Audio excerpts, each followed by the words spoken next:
our manager? 2 or 3 of us. Each one do that. Each, 2 or 3 of us. If you have cell phones, if you put them on vibrate, we'd appreciate it, because it'll go off.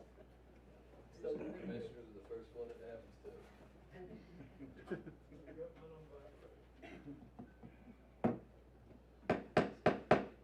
All right, I'm going to call the August 11th meeting of the Macon County Board of Commissioners to order. I would like to welcome all of you in attendance. It's the first time we've had a crowd in here in a little while, so happy to see some faces.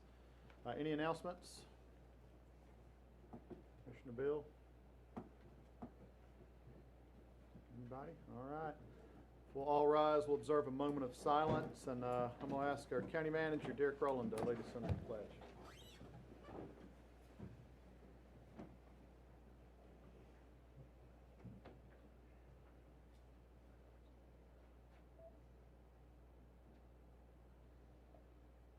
Please join me as we recite the Pledge of Allegiance to the flag of our country. I Pledge allegiance to the flag of the United States of America and to the republic for which it stands, one nation, under God, indivisible, with liberty and justice for all.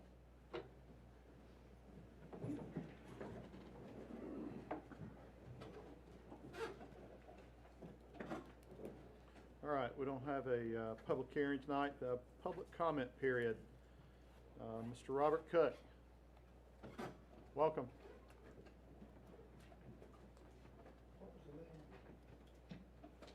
Robert Cook, did I get that right? Yeah. Yeah, good. Welcome. Sorry, I gotta take off my mask. I can't see through my glasses otherwise. All right. Good evening, Commissioners. My name is Robert Cook. I appreciate the opportunity to speak tonight in support of an increase for the Macon County Sheriff's Office pay. I live in Macon County, and I've been a permanent resident here for over 5 years now. Prior to that, I was a part-time resident starting in 1999, so I've been around a little while. I'm a retired law enforcement officer, as well as a retired Navy chief.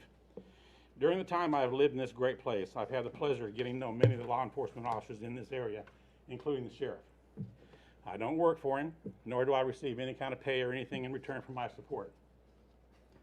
I see the Macon County Sheriff's Office as a top-notch professional organization. They, like many other departments across this country, have to provide a myriad of services with the assets that they have, and they do so without hesitation. North Carolina is different than where I retired from. My department had our own retirement system, and that very thing helped to ensure the longevity of our officers. The retirement was not the best, but it was competitive for most of my career. Here, regardless of where you work, as you know, you can take that just about anywhere you go. Your retirement goes with you, which by itself does not ensure that the people stay with the department, if only for the retirement like I did. I actually took a 3% pay cut prior to my leaving a couple years before I retired, and I stayed there just because I couldn't get my retirement unless I did. I couldn't transfer it anywhere. So currently, Macon County Sheriff's Department is down approximately 11 deputies. That is essentially 2 entire shifts of patrol. Think about that. 2 entire shifts, almost a whole day's worth of patrol. These officers leave here for a variety of reasons. Pay is just but one of those reasons, and the one you as commissioners actually have the most control over. The average North Carolina base salary for a deputy is around $39,766. The Macon County Sheriff's average is $34,686. However, the starting pay for Macon County is a little over $32,000. These deputies can go anywhere in the state and essentially not lose a step in their retirement. This is one reason why you have so many people move from one department to another in a lateral move. Our deputies are from this area. They want to serve in this community they grew up in. But they also need to feed their families and pay their bills. There are local departments within an easy commute that pay much better than the Macon County Sheriff's Office, including in our own county. The Macon County Sheriff's Office is a premier law enforcement agency with a coverage area of 519 square miles. That's a lot of space. The Macon County, they also have an average service population of about 35,000 citizens, which makes their jobs one of the hardest and the busiest in this area. The Macon County Sheriff's Office of 2019 handled in excess of 14,000 911 calls. That's a lot of calls. That is more than Franklin and Highlands police departments handled combined. They did it with only an average of 5 deputies. Now remember I said there are 11 down. They did that with 5 deputies working 12-hour shifts. This number does not include the numerous on-view activities. And what that means is if you come across something that you see suspicious, you handle it. Or you see a car broke down, you handle it. That doesn't include that number. And that's the activities that an officer performs every day. And it also doesn't include the 7,000 non-emergency calls for service that they have performed in 2019. These activities come directly as a result of the proactive patrol that we expect out of our officers. I'm not sure any of you have had to work an extremely stressful 12 hours in a row on a consistent basis, but I can assure you it takes your toll on the person's mental and physical health. I used to have hair. But these deputies do it every day to ensure that citizens in this county are safe. And don't forget, they also deal with the influx of tourists and part-time residents throughout the year. From my observations, they appear to make do with very limited resources and equipment and manpower in an extremely professional manner. As a constituent, I know that you do support them, each and every one of you do, that you support the Macon County Sheriff's Office. And I know I can rely on each of you to do what's in our best interest as your constituents. But I also want you to know something. I may be standing here alone, but with me are an awful lot of Macon County citizens who believe exactly like I do, that our officers are underpaid for what they do. As a matter of fact, I personally know of a movement to get signatures on a petition in support of this very topic started by your very constituents. One only had to see the tremendous outpouring of support at the Back the Blue event to know where the majority of us stand. I firmly believe that in order for the Sheriff's Office to be able to continue the great service that we enjoy, we need to be able to draw in qualified and talented new officers. One of the best ways to do that is with pay and benefits. And again, that's where you gentlemen, that's where you have the control. If the pay and benefits offered to work our county roads were at the very least competitive with other departments, our deputies would not see the need to transfer from one department to another just for a few dollars more a year. Other deputies or other officers would see Macon County Sheriff's Office as an opportunity to move to a larger department with more opportunities for promotion and training. Allowing the deputies to reach levels that, even the levels of pay that are evidently already approved and advertised through the Macon County website, through adequate longevity raises would go a long way towards giving the officers something to reward their loyalty to Macon County. Currently, longevity drops dramatically at the 10-year mark, as by that time many leave for better pay and benefits. What that does, that leaves you a very young department with very low average level of experience. Allowing raises up to the advertised maximum amount would benefit our citizens tremendously, your constituents, as we would not be spending money on training and outfitting new officers just to see them go someplace else. Macon County Sheriff's Office spends approximately $46,000 on each new officer to outfit and train before they even get put on the street. And what we're doing with that within 5 years, 10 years, they're taking that $46,000 that our tax money paid for, and they're taking it to another department because they're making more money. Macon County Sheriff's Office does not offer incentive pay while other local departments may. If you want the best and the brightest, you need to give them a reason to choose Macon County. A deputy with a high school diploma gets the same base pay as a deputy with a master's degree. A deputy with hundreds of hours of advanced training receives the same pay as a deputy with only basic training. There are no incentives to improve your skill set. This alone would increase the professionalism of the Sheriff's Office. Now just think how that equates out to service to your constituents. In this day and age of looking for new ways to de-escalate situations and perform law enforcement functions in new and innovative ways, you do not allow for those increases in skill sets when there is no motivation to attend. New and younger officers tend to bring in new ideas and techniques. If they're only a training ground, and we're sending those officers, and we are sending those who can bring the Sheriff's Office into the current trends to other departments where they are appreciated. Your constituents, my fellow Macon County citizens, deserve the very best that we can get. Please consider raising their pay. Please be the incentive for them to choose Macon County. It doesn't have to be the best in the land, it just has to be better.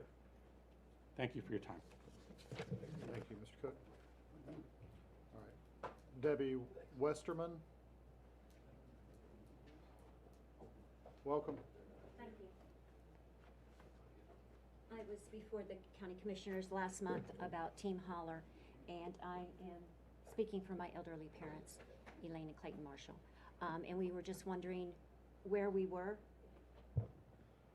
Ms. Westerman, somehow I left this meeting without your contact information. Okay. And I gotta have your contact Okay. information. I will give it Because to we've you. gotta talk about the facts. Okay. And get the facts. So if you'll get that to me, I sure I'll will. call you and we'll set up an appointment first of next week. Okay. I know that there is other residents from the community that, in the neighborhood of Team Holler that are here.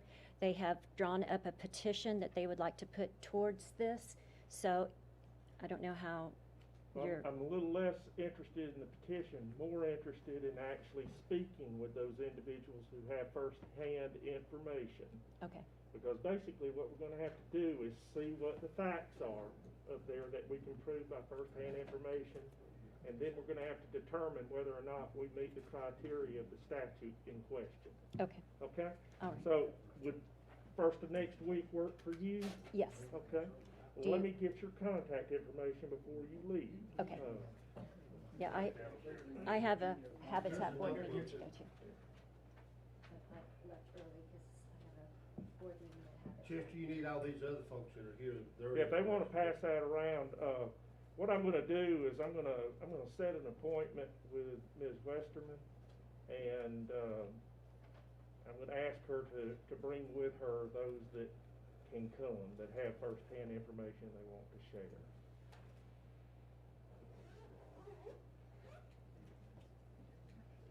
I'll put my parents in here. Okay, We'll tell them, you call them.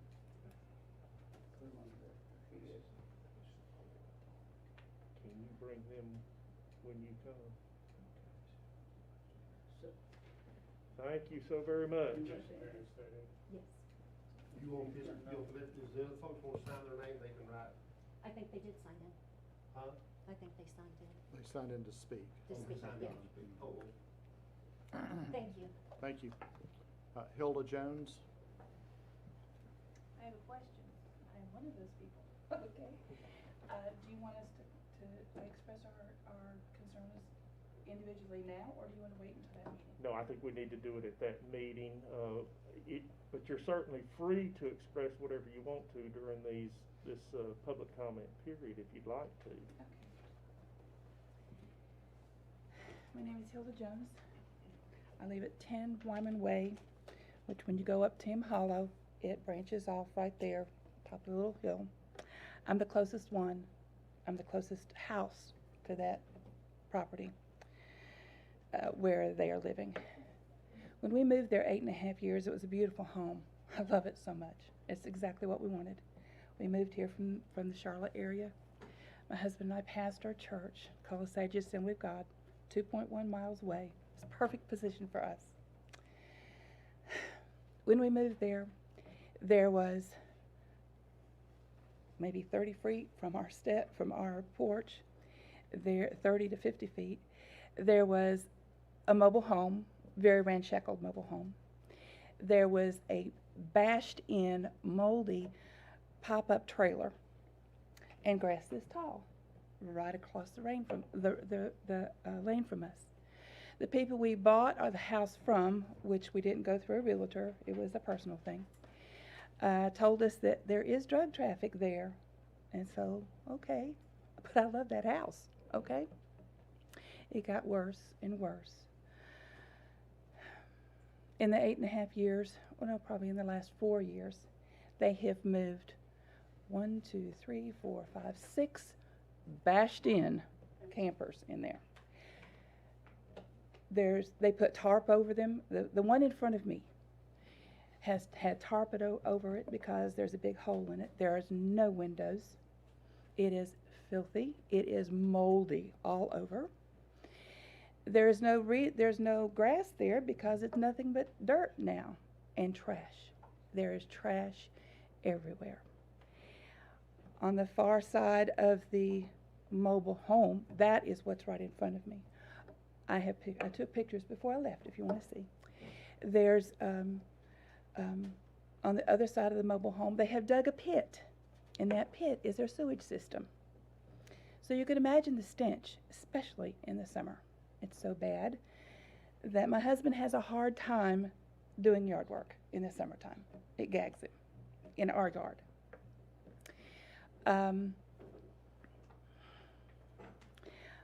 I have never seen them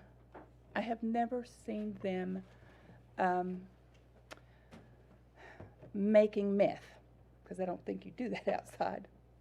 But I do know, my husband has told me, we do know that they burn rubber when they do it. Because even with the house closed, we gag in our house from the smell of burning rubber. The traffic will go up right beside our house. In the past, it's been a car every 30 minutes, every 15 to 30 minutes, comes up, stays there less than 5 minutes, and out they go. Starts about 1 o'clock in the morning, and it goes to about 5. During COVID, they do the delivery. They have a truck that goes in and out, in and out, in and out. I don't know about you, but I don't know of anybody who would be doing anything at that time of the day. I have a hard time sleeping, so I actually see them coming in and out.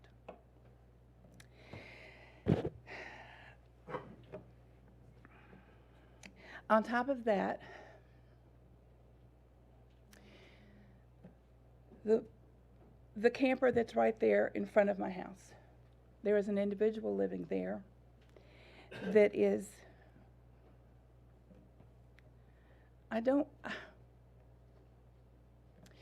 she needs help. She screams and she yells all the time, but it's not screaming at anybody. She is yelling at the top of her lungs to whoever wants to listen. Horrible obscenities. And the folks behind me will tell you she does that as she walks up and down Ella J. She goes around with only a thong on, literally, only a thong, up and down Ella J, all over our community, so that any car that goes by with children in it sees this naked woman ranting and raving. I worry about the kids. I know that at the bottom of our hill there's little kids that get off the school bus. Last year we had a problem with dogs. The marshals were nice enough to help us get rid of the dogs. But the grandma would have to come with a baseball bat or a thing to beat the dogs off so those little kids could go to their home. It's not right. My husband and I feel like we are prisoners in our home. Normally you lock your house when you leave. Well, we have an electrical unit outlet on our porch, and they were stealing our electricity while we were not there. So we put a lock on the porch. It has a railing around it. And then in the last few weeks, we have caught them. We have a water spigot to water the front yard. We have caught this one individual stealing our water, which, we're pastors. We hate to see people because they don't have water anymore. They have no electricity and no water because the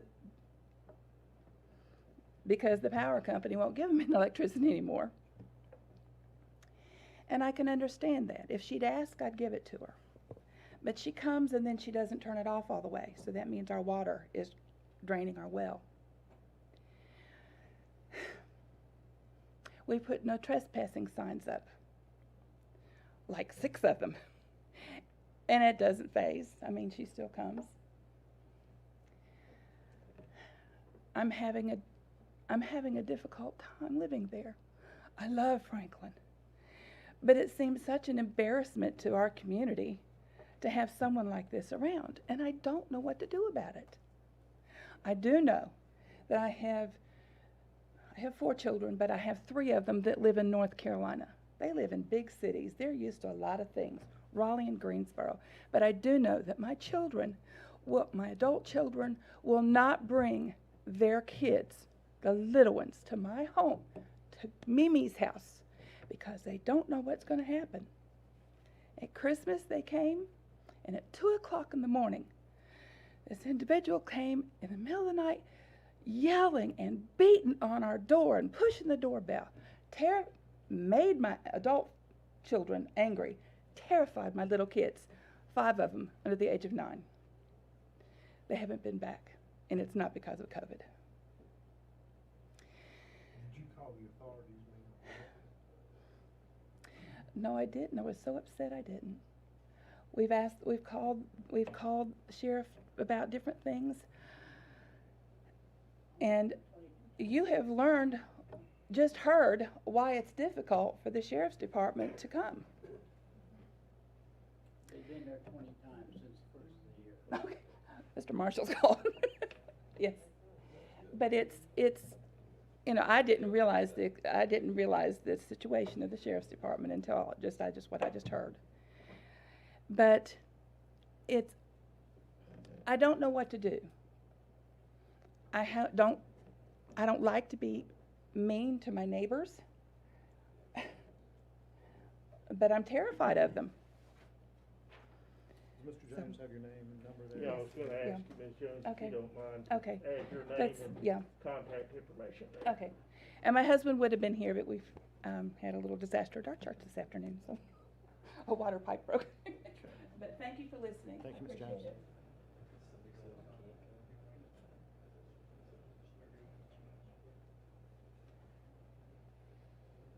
First of next week work for you? Thank you.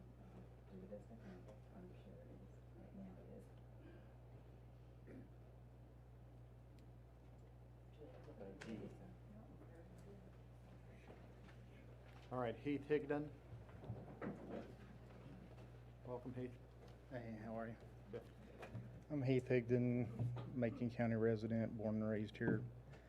And tonight I'm here to represent Betty Norris, who has the opposing property, like the pastor and his wife's on this side of the Keener compound. Betty Norris's house is on the other side. And she's born and raised here, but moved to Atlanta like 40 years ago. She's 75 years old. She's a widow. And she just used that little house for like a little vacation getaway. They would come up 4 or 5 times a year, 4th of July, Labor Day, stuff like that. Didn't come up much in the wintertime.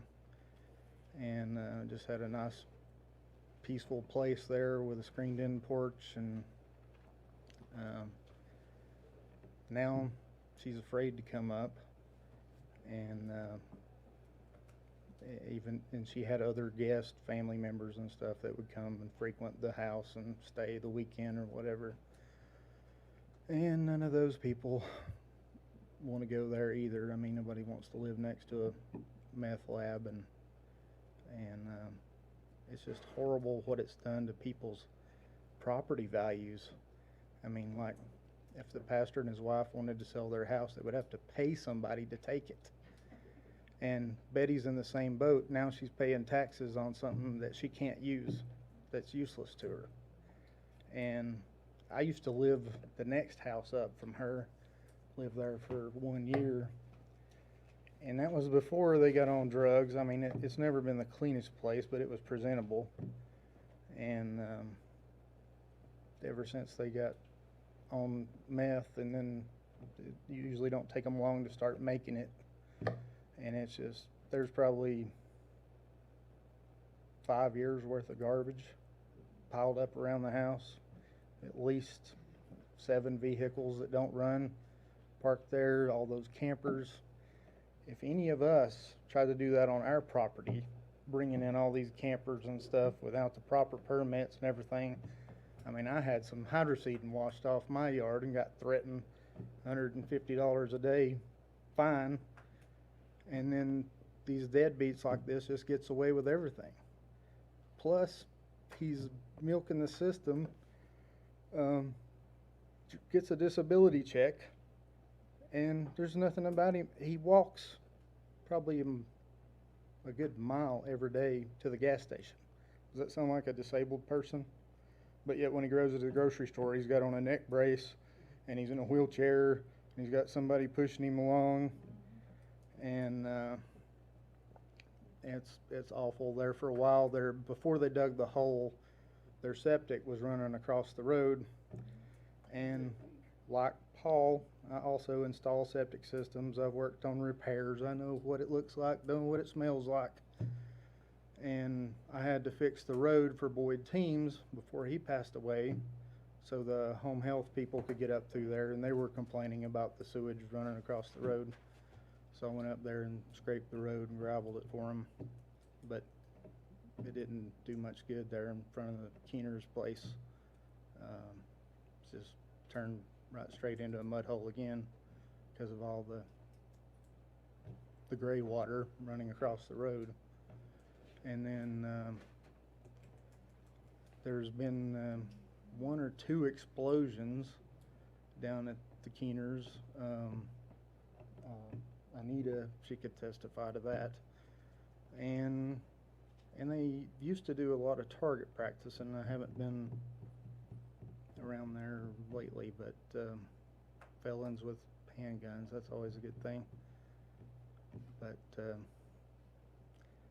it's awful, and it's destroyed, just ruined people's property values.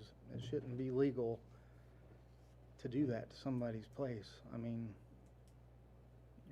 you work all your life, pay all that money, get your dream home or your vacation home, and then it's useless, it's worthless. Can't go visit it, can't sell it. Betty would like to sell her place, but who's going to buy it next to a meth lab? So that's all I had to say. Mr. Higgins, do you live close by there? Yeah. Could I get you to sign, put your name and contact information on there? Be in touch. Be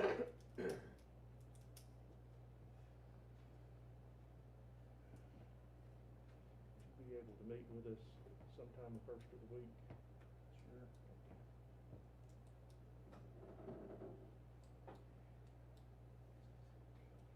All right, sir. Thank you. All right, Anita Lewis.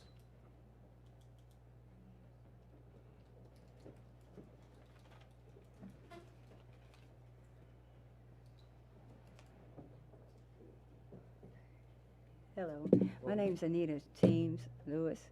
I live up on Team Hollow. It was left to me from Boyd Teams. I've lived there all my life. It used to be one of the prettiest hollers you've ever seen in your life. It kept mowed and it was pretty. My grandfather was Alfred Teams, and it was pretty. But I would not invite nobody up there. If you want to see a disaster area, that's it. We go down, they're taking their bath in the branch. They're dumping their sewer in the branch. We went to everybody. You want to test it? They got a mirror in the branch. They're running a hose water going down there's kids there. They don't have they're a burn ban. Ricky Teams called me, said they can't burn anything because they've been burning tires, mattresses. They have no septic. They have no power. It should be condemned. I don't know if it is or not, but if it is, they're still there. They run gas thing to keep lights on all the time, 24/7. I'm glad I don't have to live there right now, but all my neighbors have to listen to that all the time, 24/7. They can't sleep. They can't sleep. The dog pound's been up there to get the dogs because they're tied to a tree with no dog house, no water, no nothing. But I couldn't get out. They couldn't bring food to my father because they couldn't get up there. And they're afraid no cell service. They're afraid to get out because of the dogs. So I'd walk down there and meet Meals on Wheels to bring the food to my dad. So the police said, oh, don't go down there without law enforcement. I said, I can't call you every time I want to go to the store. So, you know, something has to be done, really. It's not just me. I'm the one at the end of the road, but it was left to me and my sister. But everybody you see and hear, it's affecting. And you know, you can't give property away when somebody like that. You can ask them, will you please move your truck? Will you please move your car? They say, just a minute, just a minute. Okay, we can argue all the time. When the law gets there, it's like a light switch. Hello, how are you? Everything's fine. But it's not fine. When the law leaves, it's going to be me and you again. You know? So if something's not done, you know, we've been here to tell you. She's walking nude. She's cussing to herself. She's hitting the stop sign. Other people here, they did damage to their property. You know, we're here hoping, and you gentlemen can help us. And if you think we're exaggerating, I hope somebody will go up there. You know where we're talking about. Go up there and just look. Just look and see what we're talking about. There's garbage over my head. You know, there's probably rats the size of rabbits in there. Snakes, the smell. Every time I come down there, if somebody's out there, you know, something's going to happen. I hope the lady don't get run over, and I hope I'm not the one that does it. I have never seen her nude. I don't want to see her. I hope you don't either. But somebody's going to hit her, you know. The language alone. I don't have to go nowhere to hear it, because it goes right up the holler to my house. We do. You know? Anybody else hear them? Same way. Right there. The one yells so loud and cusses so bad. I hate to say this because I really don't know of her, believe him, but she sounds like she's demon possessed. All right. I think we've got a good gist from hearing from all y'all, and it sounds like Chester's going to set up a meeting for the first of the week. If you want to give them your name and number. Does anyone else? I got some more names here that want to add anything new to this, or just add your names to our list. We got like We're happy to 62 hear from signatures, and this is just on Sugar Fork and Osage community, and that's just in 2 days. Well, let me encourage you, for those folks that want Do you need to. this? I need a. It's fine to have it, but I want to be able to communicate with them. I need to know how to get in touch with them. You need all these people's names and numbers? If we're going to assemble admissible evidence in support of a case, that's probably going to happen at some point, yes. What kind of evidence do you need? You want a video? I have the video. You need a picture of the nude lady? No, I don't want You got the that. picture of the nude lady? I'll take your word on that. It's not a pretty picture, but we have all the evidence. I'll take your word on that one. You can keep that one and give that to the Not a judge. lady, she's a woman. She's a Not woman. a lady, believe It's me. not a pretty sight, but we got all the evidence anybody should need. Well, let's do this. This is not the time to actually sit down and do the interview. I will do that in that meeting. And I'll do an interview. I'll determine and attempt to secure what I believe to be admissible evidence, and then we'll evaluate whether or not we've got something that we can do under the statute that I spoke about at the last meeting. And if not, we'll look for other ways to possibly deal with the situation. But this If didn't you'll happen. make a copy of that petition and give it to the county manager, the county staff will be glad to look up Okay, those which one names is it? Sure. and get Which their one? names. Did you sign in? Which one? Just get a copy of that. Mhm. Just keep a copy. Okay, you're gonna get a copy and give it back to me? Adam will make us a copy. Okay, I need a. all right. Ms. Tim, if you don't mind. Mm-hmm. But this didn't happen overnight. This has been going on since my grandfather had it. Really? Yeah. How long has that been? It's always been Team Hollow. Yeah. Yeah, and it's been left down to us. Mm-hmm. And this is gonna have to stop, you know. My dad believed old school. It's gonna stop, you know, and I'm a lot better shot than he was. Something's gonna happen. I hope the lady don't get run over.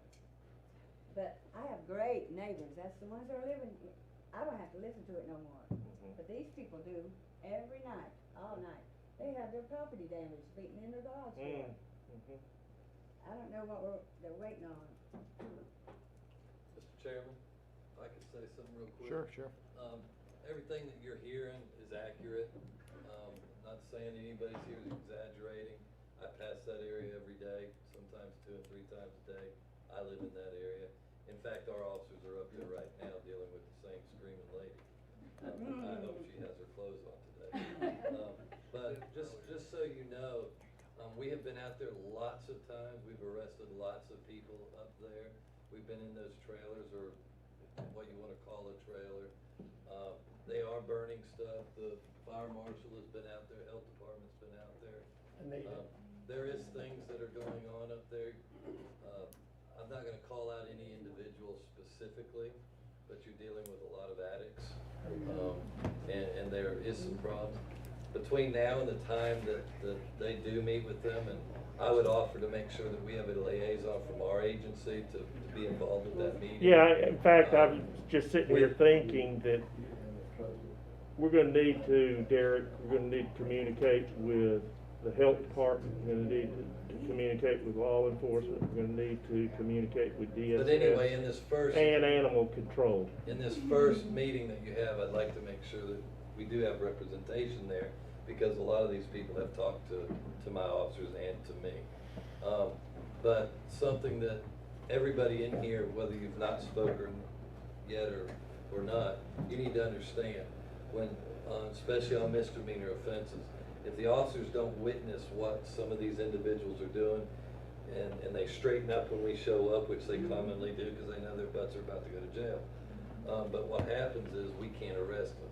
The unfortunate thing is, you as neighbors, you as people that live in our community, it's unfortunate that you have to go to the magistrate and you have to take out a warrant for that individual. And I know as a pastor and a pastor's wife, you probably don't want to go that far, and I understand that. But I think you all have to understand that you got to have each other's backs too. And if it means a preacher taking a warrant out, then so be it. If it means you having to go to court instead of going and doing something, then so be it. I would encourage you to do that. The next time, all of them have been told to stay off of you all's property. I know that because I know her very well. They've been told to stay off. Yeah. The moment they step on your property, everybody's got cameras or cell phones. Take their photo, immediately call 911. When the officer gets there, they're probably already home. They're not going to be able to arrest them for that, but you're going to be able to go to the magistrate and take a warrant for them. We've arrested several people. You all probably have seen us up there arresting people. We've been there a lot. You're going to have to do that, and it's unfortunate to ask a preacher to arrest people, but I'm telling you, that's what you got to do. And they'll be afraid to come over there. And I know also that a lot of you are afraid of consequences and of them burning you out or something, and I understand that. Because our barn, I understand. we've been working on our barn. I understand.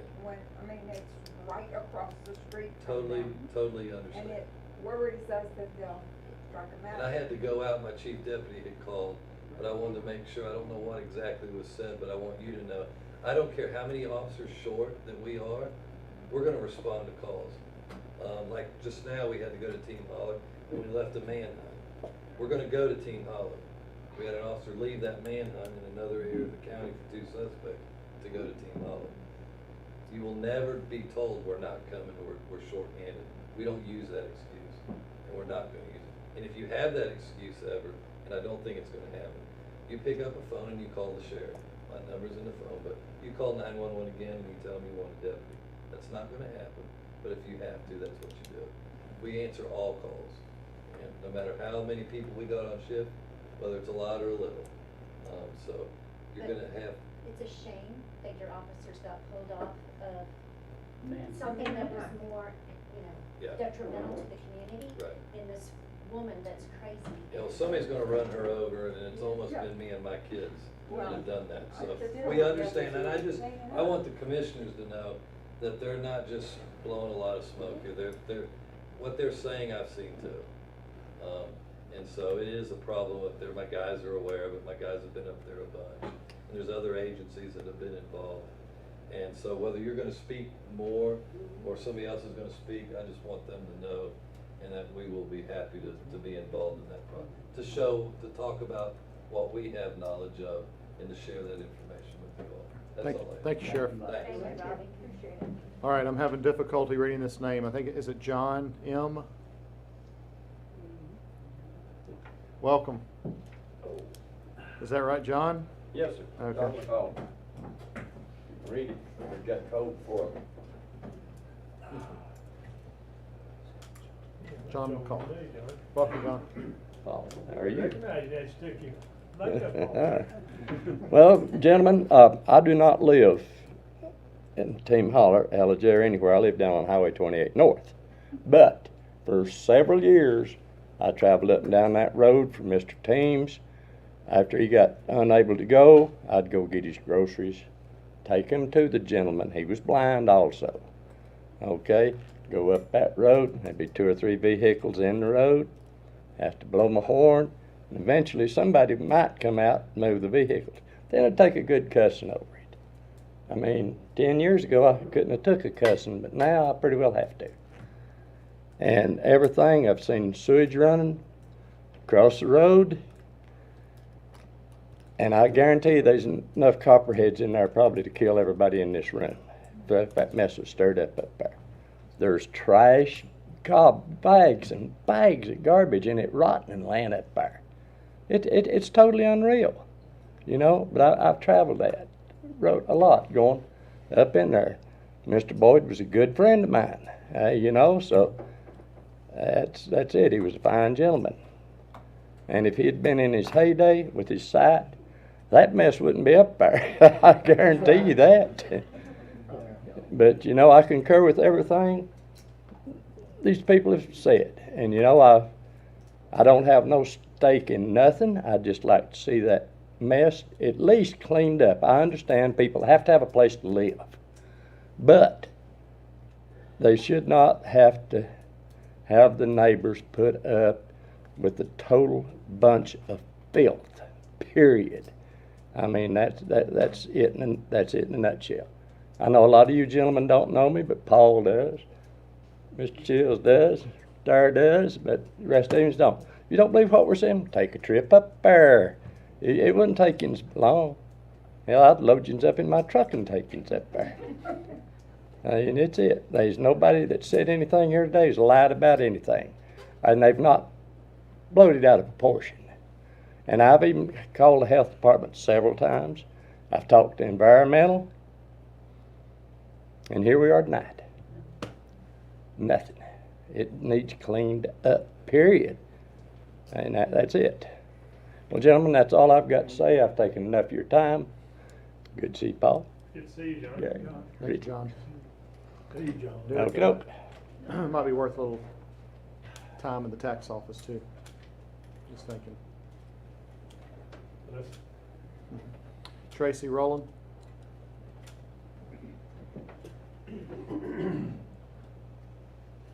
Welcome, Tracy.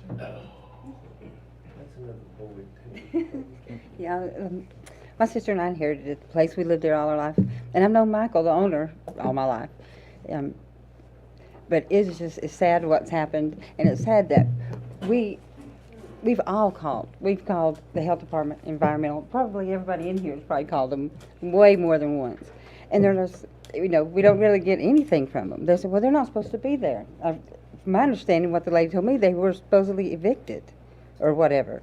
But they're there. The house they live in, I understood, was condemned years ago that they're staying in now. And it's just ridiculous that has to go on.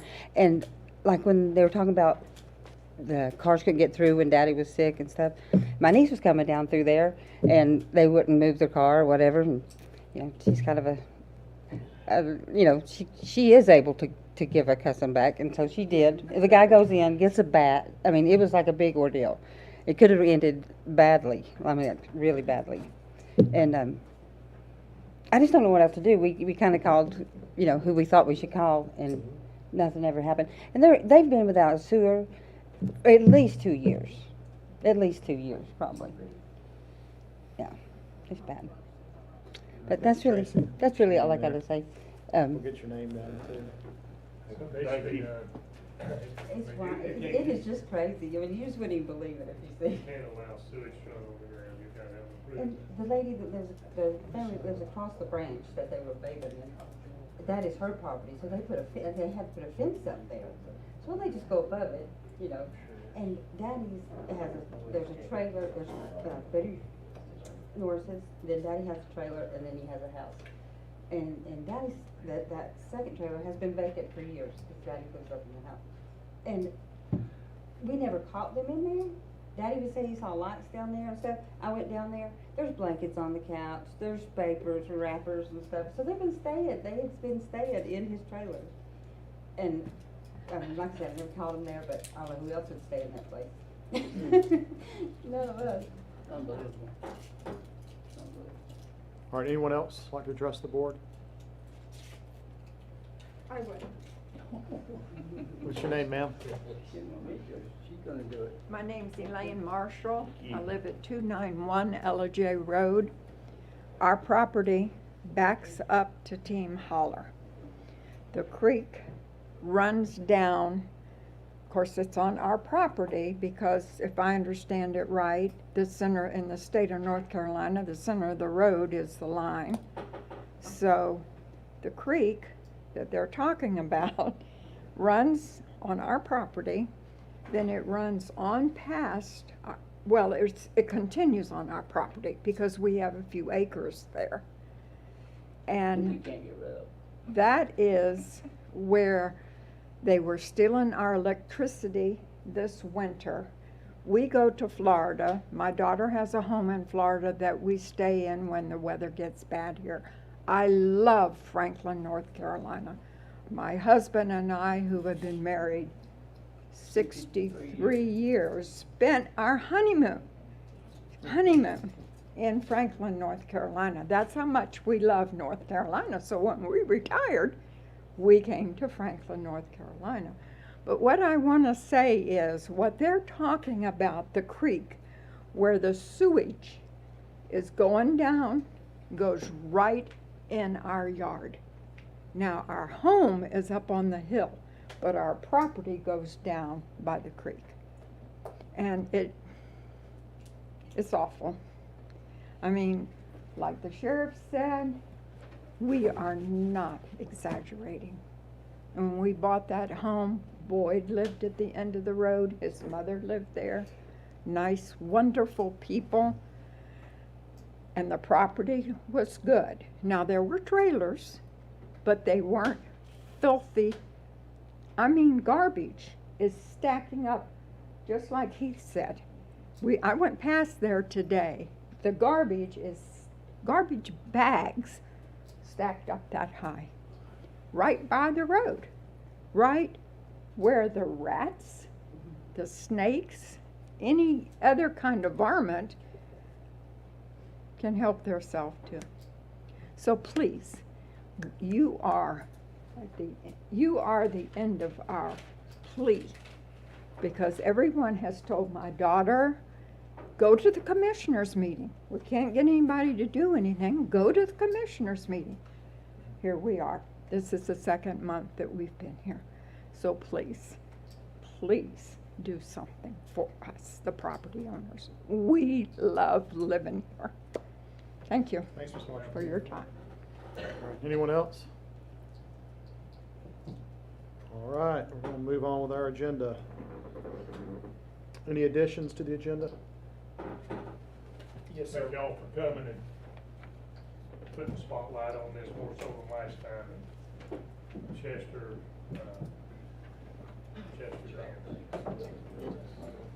Just simply unbelievable.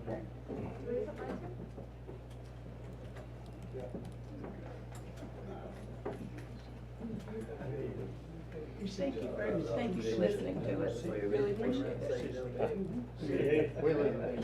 Oh, okay. We actually have court going on right now with a so-called individual because she came up there, beat our garage doors and everything. Could you meet with us and bring your paperwork from that court action?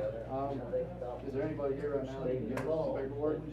The case has been continued 3 or 4 times. No, but, we get it from the clerk's office, but they're closed right now. We put security cameras up and we've got it on video. Okay, good. That's what it's gonna take, is look at it all and see if this statute works. If it doesn't, we'll brainstorm and see if we can find another way to go. We went through it with David. He showed up about 6 months before my dad got to get his third. We went around with him with that. Yes, We you gave him a was. little money and he went on down the road.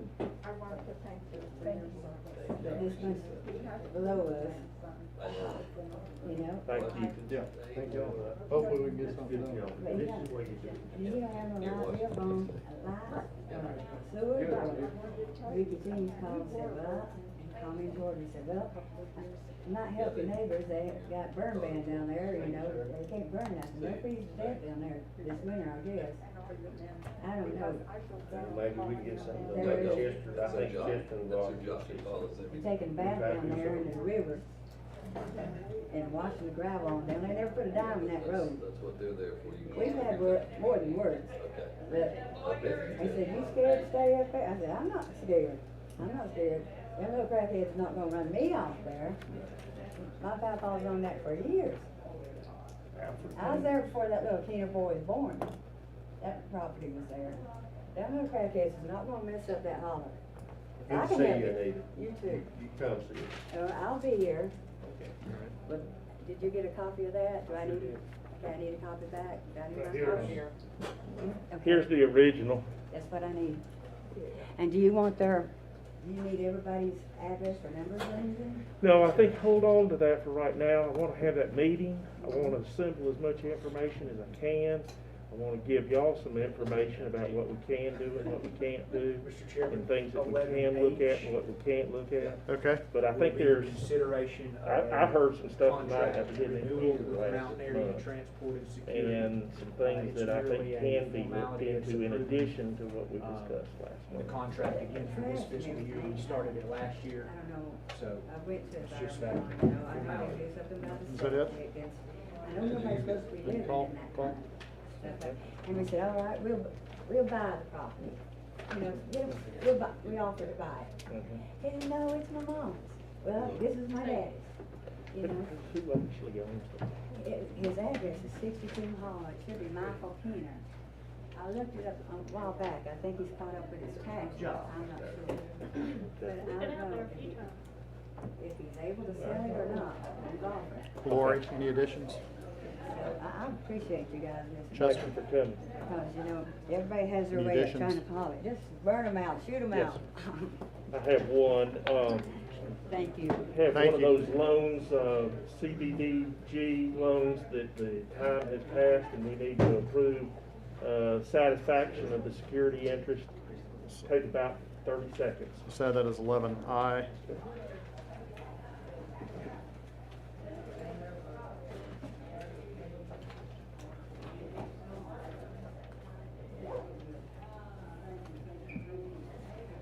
Can I get a motion to approve the agenda?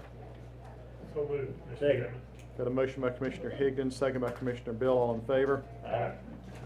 Reports and presentations, Mr. Bob Burke, Macon County Homeless Task Force proposal. Bob, welcome.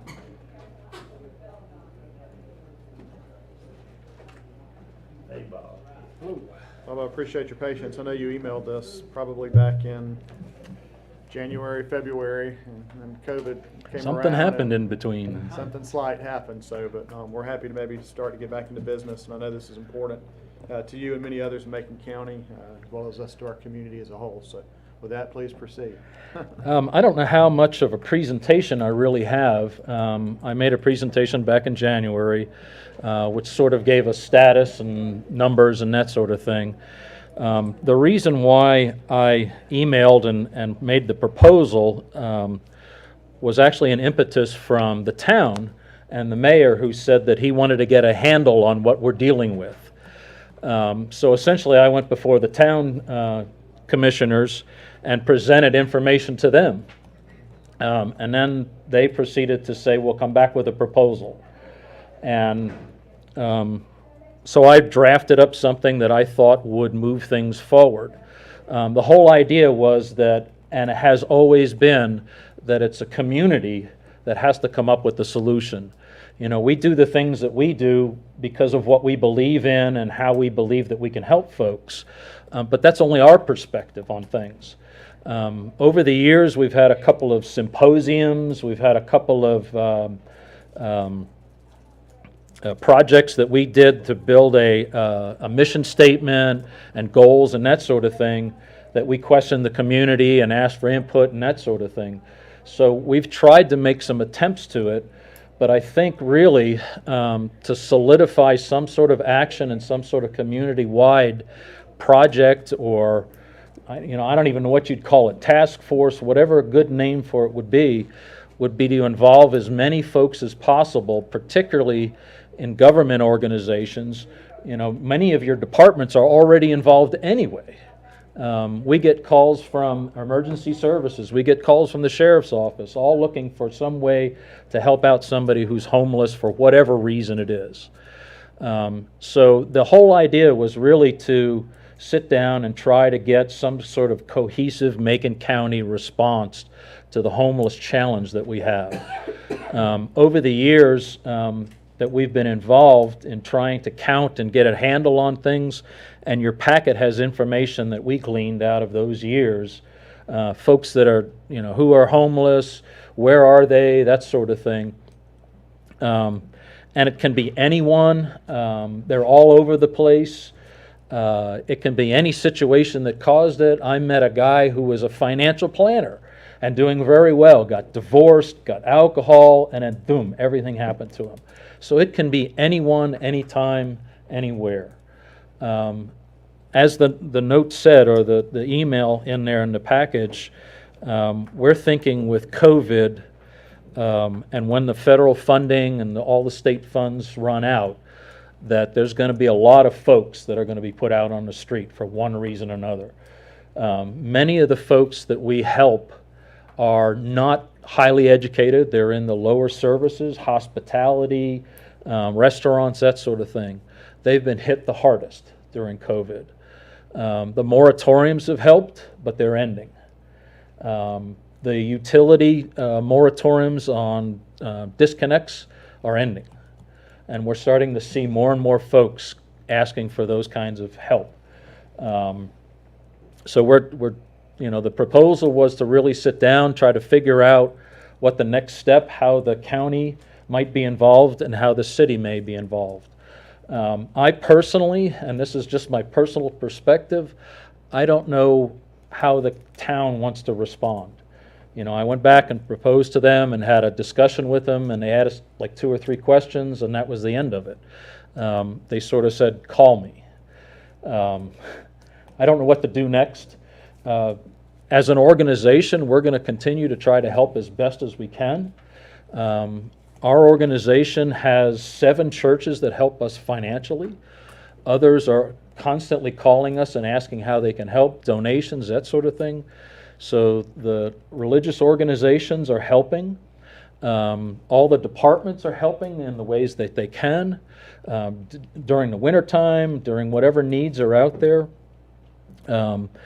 We also do a serving spoon, which is a free meal to anybody. And I like to joke, even if Donald Trump showed up, we'd feed him too. So whoever wants to show up, come in and join us for a community meal. And that's the whole idea, is to get together. A lot of the folks that show up for that serving spoon are older folks. They're isolating. As people age, their friends start passing away, their relatives pass away, and the breadth of their reach out to the public and out to their friends really diminishes. I've seen statistics that as people age, the number of times that they talk to somebody in a week goes from a week to a month to 6 months before they see anybody and talk to anybody outside of the home. So the idea behind Serving Spoon was to build a community and have people come and talk. If they were homeless, fine. If they needed something, fine, whatever. Here's a hot meal and come. COVID kind of ended that. We're hoping to start that up. But 16 churches participated in that. So we have a lot of the faith-based community involved in helping the homeless in whatever way they can. Some are volunteers, some is with funds, some is with food, however they're helping. And it's an amazing thing to see those churches and the community come out and want to do something. So I guess really the presentation is really back to you guys as to how do you want to become involved. And I would encourage the town also to do that, and in some coordinated effort to figure this out. I know Ronnie's been at a couple of meetings with the sheriff and with the police department, the Franklin Police Department, on homelessness here, and what do we do? It was a good meeting, but I don't think we took any steps afterwards. And I think it's about time we start taking some steps to try to address this. We're seeing the same thing at No Wrong Door. I mean, it's overwhelmed, you know, and we're seeing a lot of, they're coming out on probation. And I mean, from Raleigh, we're putting them on probation, sending them home, and nowhere to go, no money. Families don't, you know, what we're seeing is couch surfers just like you do. Yeah. And, but the numbers are just, and the lady, you might wanna make an appointment with this lady sometime, Bob, sitting right here, the new health director, Kathy McGahan. Mhm. She done the most comprehensive study ever been done on homelessness in Macon County, back when we had Healthy Carolina. Kathy, I guess that's been 6 years ago, 8 years ago? 12 years ago, right. But it's still very pertinent of how it was done. Kathy put it together. We were on that committee, worked together on it. And to go back and pull that, I'd advise you, I think you'll have an interesting discussion with Kathy sometime. And that tell you where it might even help you as you go forward to see what the real numbers are. And I apologize, guys, but I am not a proponent of government. You know, when I said task force, all I could think of is, oh no, a task force. We're just going to sit around and talk. I'm sort of a guy who tries to fix something. You know, I guess that's the A personality or whatever. So if I see something, I'm going to try to do something about it. You know, the same thing with the homeless. That was not on my bucket list to get involved with the homeless people. It certainly was not one of those retirement goals that I had or anything else like that. But I saw a need, and I felt dearly in my heart and my Christian beliefs that we needed to help in some way that we could. And at first, that was basically helping people find a place to put a tent. And then it burgeoned from then on, and now we find hotel rooms and that sort of thing. But I'd like to do something. We're going to continue to do the things that we do, but I'd like to see, you know, some, and not necessarily financial help, but at least putting together some resources and some minds and trying to figure out how to solve this challenge that we have before us. And I think it's something that we can solve. You know, I don't think it's one of those pipe dreams that we can do, you know, just talk about and hope it goes away someday. Clearly, folks are going to be homeless, those occasional things, but the folks that you know, they need a hand up, they need something help, we can do something to help them as a community, as a county, and as a town. How many people are you serving right now, Bob? COVID's had a pretty big dent on that. Most people hunkered down. When people got stimulus checks, that's sort of one of the questions we beat around and ask, well, what happened to your stimulus check? What did you do with it? And they haven't been evicted. Their power hasn't been turned off. So there hasn't been the turnover that there was in the past. We're at about 96 people now, women, men, children, that we've helped through this fiscal year, this calendar year rather. Last year we were at 230. The year before was 300, and the numbers are in those, if I'm recalling them, 360 something. So we figure there's around 200 to 300 people that we help annually. And they're not the same people all the time. Some of them are, you know, granted, and we get some of the people who have some issues, you know, whether mental, behavioral, whatever, you know, we get those folks. But a lot of the folks, just something happened and now they're out. And we think with the evictions will really start piping up pretty quickly because landlords, they have mortgages to pay too. I know Lowell is full too. I spoke with him a few weeks ago. It was very full. We've been putting people in local motels, and we've had great help with the local motels. Some of the consequences or some of the things that folks have done into those hotels, we have pictures of needles everywhere. We put somebody up and, you know, they trash the place. So now motels, landlords have blacklists, sorry for the term, but they have a list of people who they won't rent to. Many of the motels now in the area won't rent to locals. We have a hard time if somebody's a local person putting them in a motel. Some of the folks, the motel owners that we have, we've been working with for a while, and they'll let them, but that may end. It's just, we had one case, and I'll give you one example. We had a landlord, had somebody in their place. The person owed $3,000 in back rent, so that's several months, and did $8,000 worth of damage to their place. That person isn't going to rent that anymore. He's fixing it up to put it on the market and sell it. And most of the homeless people can't afford the homes around here. The prices of homes are just skyrocketing now. So it's going to get more and more difficult to find affordable homes in the area.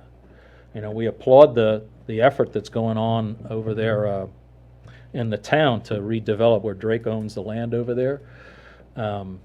But I don't know how available that's going to be to low-income folks. Somebody who's working at McDonald's and another job and another job. Well, thank you, Bob. Any thoughts? Thank you, Bob.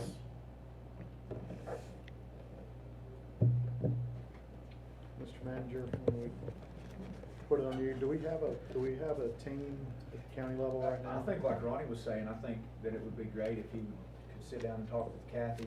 There was a, an intensive study done, it's been a few years ago, but still, I think that there would be some value in maybe looking at, trying to replicate that process, see what came out of that, and see if, maybe we could, use something like that to get a group together to maybe do something again, maybe let, Kathy or Bob and both come back and give us a report at the next meeting. And that involves Sheila with that. Yeah. But what you're gonna find, Bob, 12 years ago, you're gonna be surprised that, the number has not increased a whole lot. Yeah. It's a steady. And I wouldn't, because the population here hasn't really increased a whole lot. So it's, it's typical of a number that we have. The only difference, as we talked about in the meeting with the police chief, was some of the transient folks coming through. And all of our funding we don't get government funding anywhere anymore. We made a decision consciously that because of our values and that we would pray with folks and that sort of thing, that, we believe that, right or wrong, that's our belief, that Jesus is the solution, ultimately. Obviously we need to get them in a house and get them stable and whatever else, but that relationship is very important to us. And government funding just doesn't like that. So most of our funding, if not all, comes from local churches and people in the community. So it's all local funds. Somebody comes from out of town and they're homeless, sorry, we can't help you. We try to move them on if they need a bus ticket or something like that, and we can help out in some way. We try to do that, but all of our funding is local, and we try to help out the local folks as much as we can. Thank you, Bob. I'll be happy to facilitate that. Thanks, Chair. Thank you. Thank you, Bob. Okay. All right, update on county's response to COVID-19. Kathy, welcome.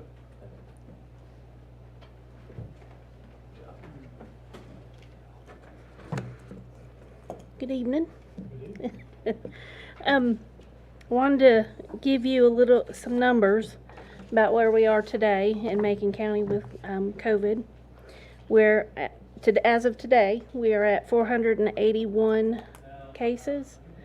Our number of cases has, as far as daily number of cases positives that we get, has decreased over the last, I would say, 2 weeks. We've kind of steadied out to where we're averaging about 3 to 4 cases a day.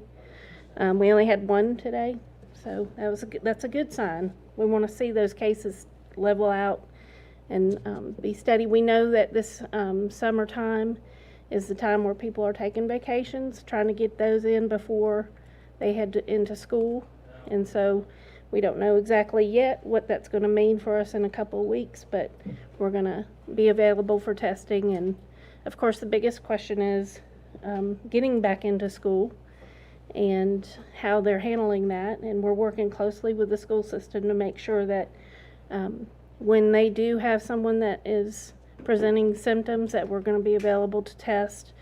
We've got staff that are going to be going into we have school nurses, of course, and we were able to hire one more school nurse. We have found one, and they'll start probably next week. But I'm using the dental staff to help the school system go in and screen some of the kids because they're very familiar with the infection control processes. They're all trained in infection control, so we're just trying to help as much as we can to be there and help them get through all the different processes that they have to get school started. And we're hoping that the testing that we can do to identify people quickly, get people quarantined quickly when needed, will keep the number of positive cases down. Obviously, we're encouraging wearing masks. It's not a perfect solution, but it does decrease the amount of viral load that is shared between individuals. So if the students will take it seriously and wear their masks and teachers wear their masks, I think we're going to be in good shape. So that's what we're hopeful about with the school system. The state is seeing kind of a leveling off as well. So it's not just Macon County. We're over the last couple of weeks, they've finally started to see a leveling off of cases. As of today, the state of North Carolina has 137,895 cases. 137,895 cases. Yeah. Unfortunately, we're at 2,200 deaths in the state of North Carolina. And I think you all are aware that we've recently had our 4th death related to COVID. And there is some people question what that means. It doesn't mean they'll question whether the person died of COVID.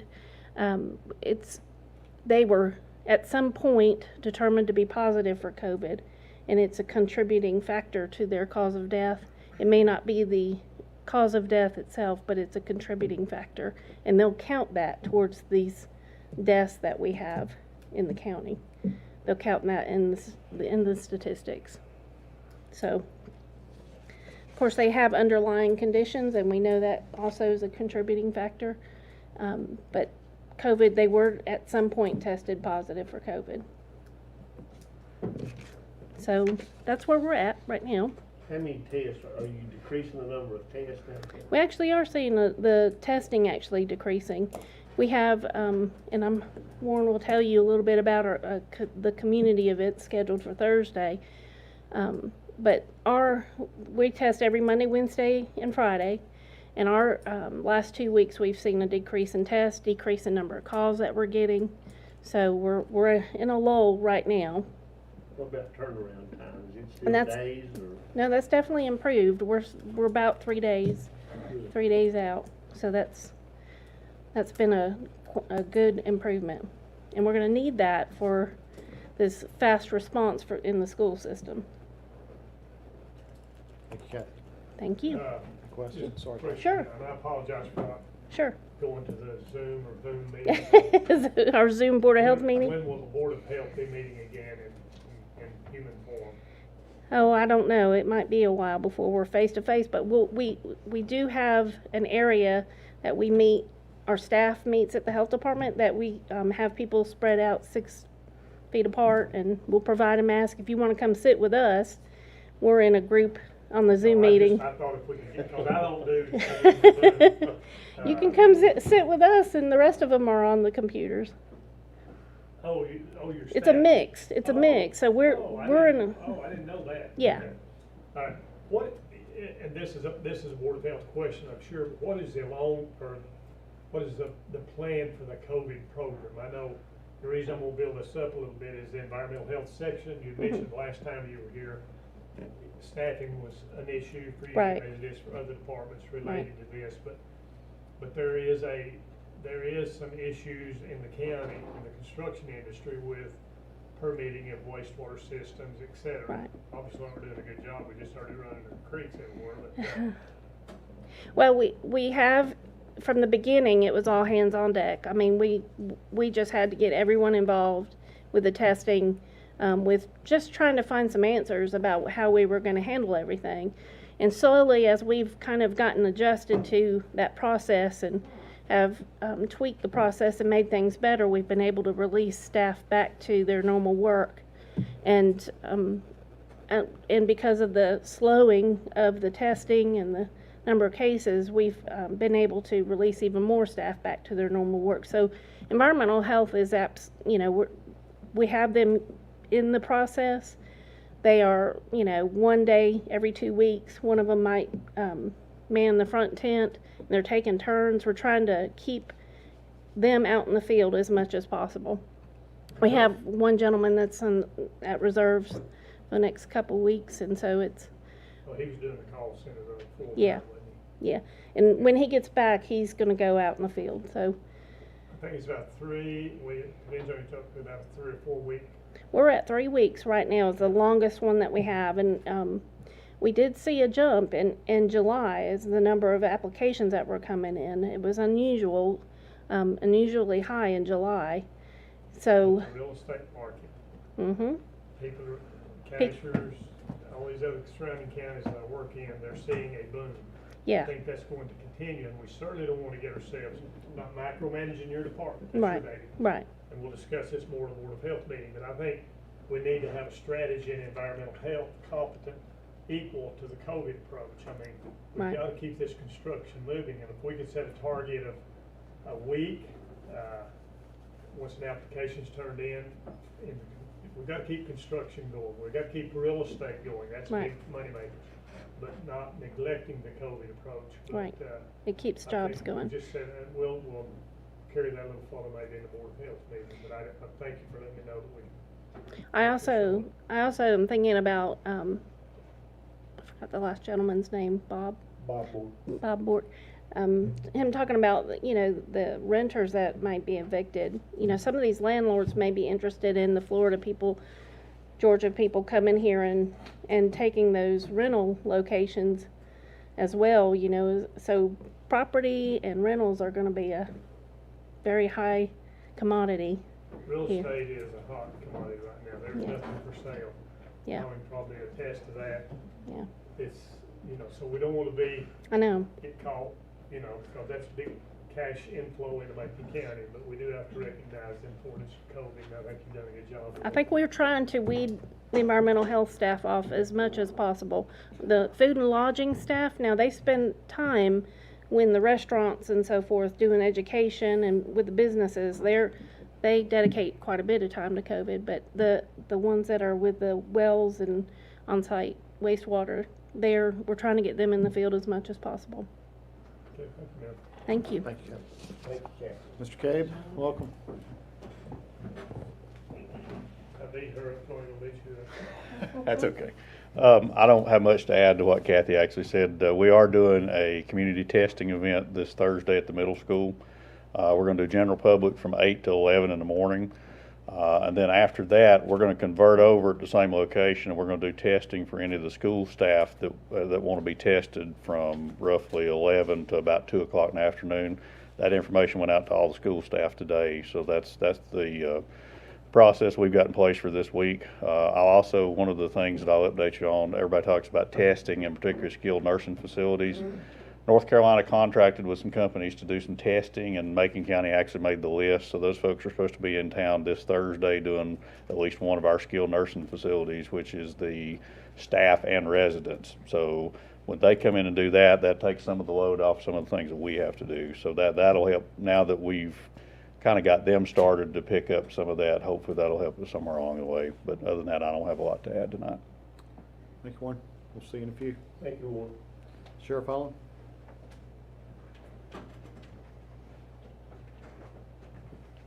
Good evening. I don't have a lot to add. I'll just kind of repeat a little bit of last week or last month. We've got our building ordered, got a PO on it.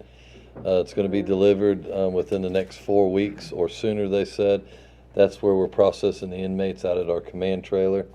We're still processing the inmates before they come into the facility. Once they're in the facility, they're also, thanks to the partnership of the health department, they're being COVID tested. Knock on wood, we haven't had any inmates come down with COVID, test positive for COVID. Everything seems to be going well, and don't have any real issues to discuss with you. Make sure. Thank you. While the sheriff is here, you know, the sheriff is here and made a passionate plea about deputy pay. We asked the county manager to do a little, and he's working on that. So everybody will get a copy of that. As liaison, I see you get a copy of each deputy and what they made and how many hours they worked. And we've asked the county manager to put a comprehensive Derek, you say that'll be ready. You said Yeah. next week. Yeah, I can get it, I can get something to you next week. So that way we'll have, you know, that, then you'll understand why Robbie's made a passionate plea on something. One thing that I'd like to make sure, since you brought that up, what I'd like to make sure is what you're going to see next week when he completes that, and I'm sure I'll see it too. I'm sure I'll get a copy of it. I'm confident I will. You're going to see what they made total for the year. I think it's important when you see what that total is for the year. I think it's important that you realize what their salary is for the year from the beginning. Yeah, you're going to see it increase by 7, 8, maybe even 10,000 because of their overtime. But I want you to make sure that you understand those are people that have had to work lots and lots of hours to fill in on spots where we have voids. You know, for instance, today we have 3 people that were typically assigned to this shift today that are no longer employed with us. They're elsewhere. And so you have other officers who are working on their days off that came in at 6 this morning and working until 6 tonight. In fact, it's 7:30 and they're all still out on this manhunt that we've got going on right now. And they won't go home until no telling what time tonight. So I'm glad that they're able to work that overtime, and that is impressive when you see what some of them are making.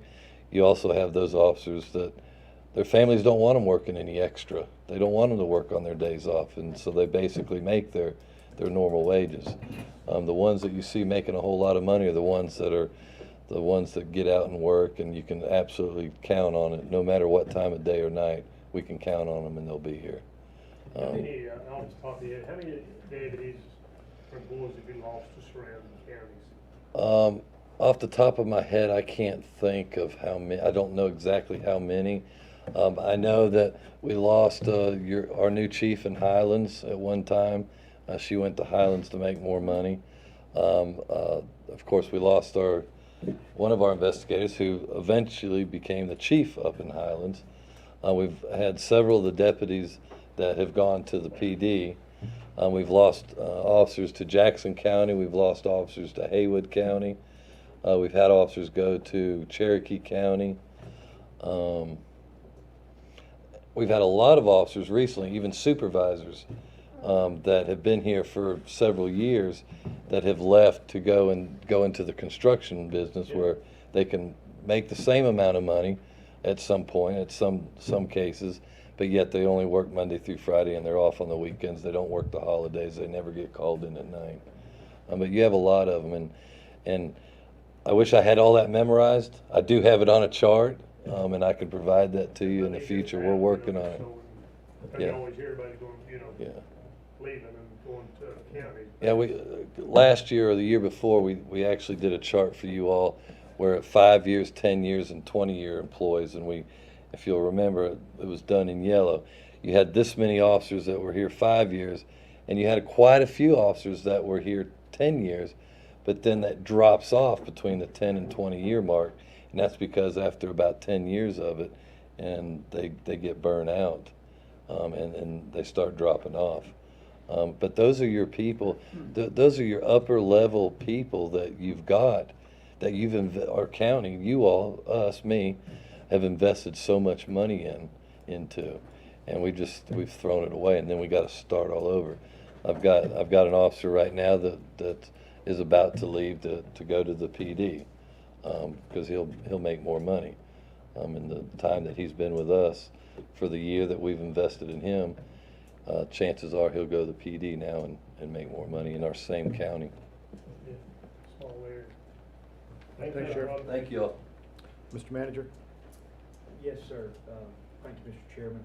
Again, I'll get that report to you, next week by email, and then we'll, discuss it at the meeting in September.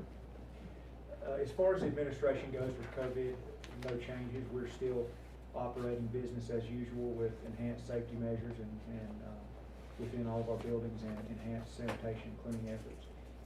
As far as Kathy made mention of going back to school, we realize, with having approximately 360 full-time employees in this organization, going back to school is going to, whether they choose to go all virtual or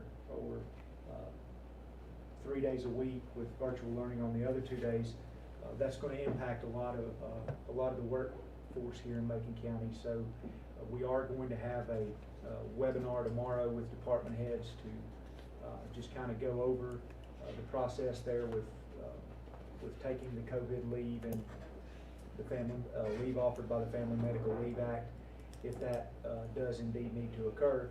It is going to be, there is a lot of things going on here at once with the schools, as far as we've been working with them to establish alternative learning sites at county-owned properties, where that on days that the children aren't in school, they can go to these facilities. We're working on, with the school system, on getting internet hotspots set up at these county-owned facilities. And in talking with Dr. Baldwin today, a lot of this stuff, we're just going to have to wait and see. School opens up August the 17th, I think. Yes. So we're going to, we're just like we have throughout the whole COVID process, we'll be learning on the fly as school opens, and the challenges that will bring. But what I do know is that during the COVID process up until now, and being fortunate enough to work alongside, people like Warren, Kathy, the sheriff, Chairman Tate, that has made sure in these calls and this board that everybody has been, everybody's plugged in through our EOC meetings with that Warren has set up, the school system, the hospitals, the county administration, DSS, health department. Everyone is plugged in. Chamber of Commerce, everyone you can think of is plugged into this coordinated effort that has been going on since February. So while I'm confident that it's going to present new challenges with the opening of school, I know that the coordination that's been a part of this team up until now, it won't be a challenge that we can't not overcome. Thank you. Lori, how much money have we spent? Do you know offhand? Last fiscal year, we spent about $110,000, like just in buying masks, gloves, cleaners, protective barriers, etc. But our total claim for last fiscal year, if you'll recall, we got about $833,000 back in June, I believe it was, from the state. We got our second round of funding July 31st. That was about $700,000. So we've got about $1.5 million. But we've got to share 25% of that with the towns. So that's about $382,000. So that leaves us a little over $1.1 million. But I actually claimed $600,000 last fiscal year against that $1.1 million, and that was the time period of March 1st through June 30th. The majority of that was health department salaries and fringes, because of course they're, directly in the lines of dealing with COVID. About $110,000, like I said, of supplies, PPE, protective barriers, and then about $21,000, I believe it was, of the emergency paid sick leave and emergency FMLA. And so for the month of July, I'm working on right now to report to the state. And I'm working on health department salaries and then any supplies that we purchased, as well as emergency paid sick leave and emergency FMLA. Thank you. All right, no old business. Moving on to new business. Consideration of proposed fee plan for fiscal year 2021. Welcome back, Kathy. Repeat visit. You have in your packet, we present our fee plan on an annual basis to both the Board of Health, and then we bring it to you to be approved. And so we've made a few changes based on some adjustment of prices that we have to pay for certain labs. But you'll see those in the fee plan. So we have to have the approval of the plan. Just make sure that those adjustments, you're aware of the adjustments in the fee plan.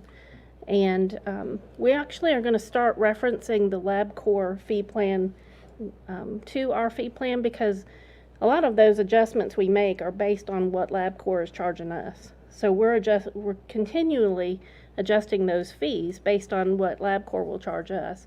And by referencing the fee plan or the LabCorp fee plan with ours, we don't have to continually make those adjustments and bring them to the Board of Health and to you all. Board of Health approve it? Yes. Motion to approve. Got a motion by Commissioner Higdon. Second by Commissioner Shields. All in favor? Aye. Aye. Thank you very Thank you. much. Thank you, Kathy. Transit fare structure change. Welcome, Kim.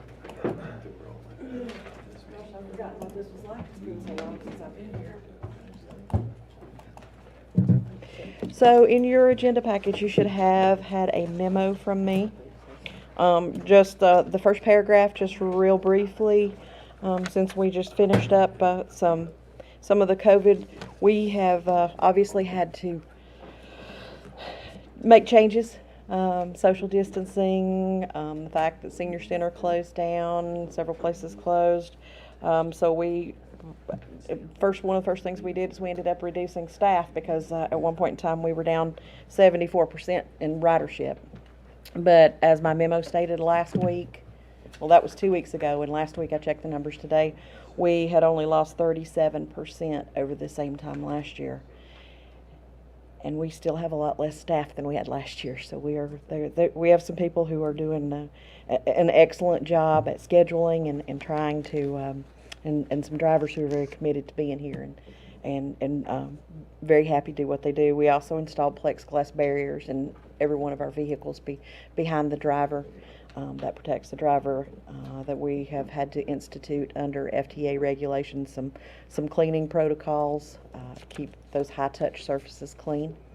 So we have been busy as well in the COVID environment and adapting as well. So moving along to the actual crux of the memo,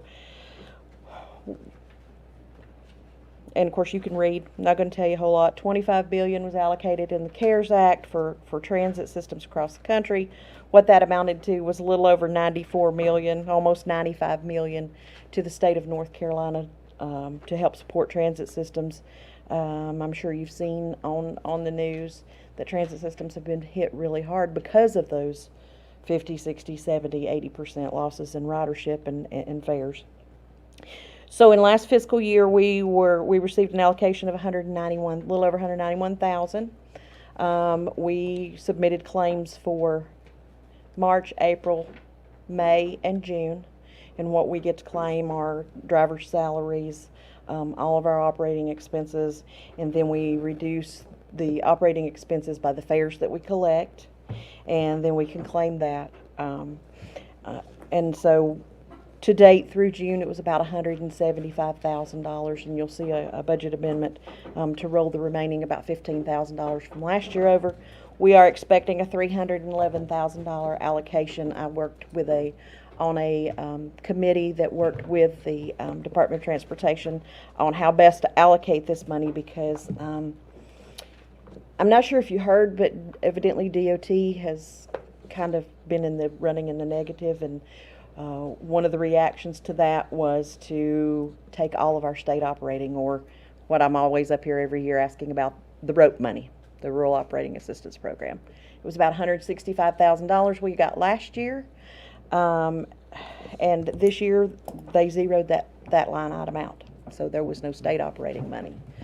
So the CARES money can be used for planning, it can be used for capital, it can be used for operations. What NCDOT did was took what we would have been allocated for that and our 5310 grant, which is a 50% match, which we are still going to get that as well. But they combine those two grants. These are 100% reimbursable on claims. So, long story short,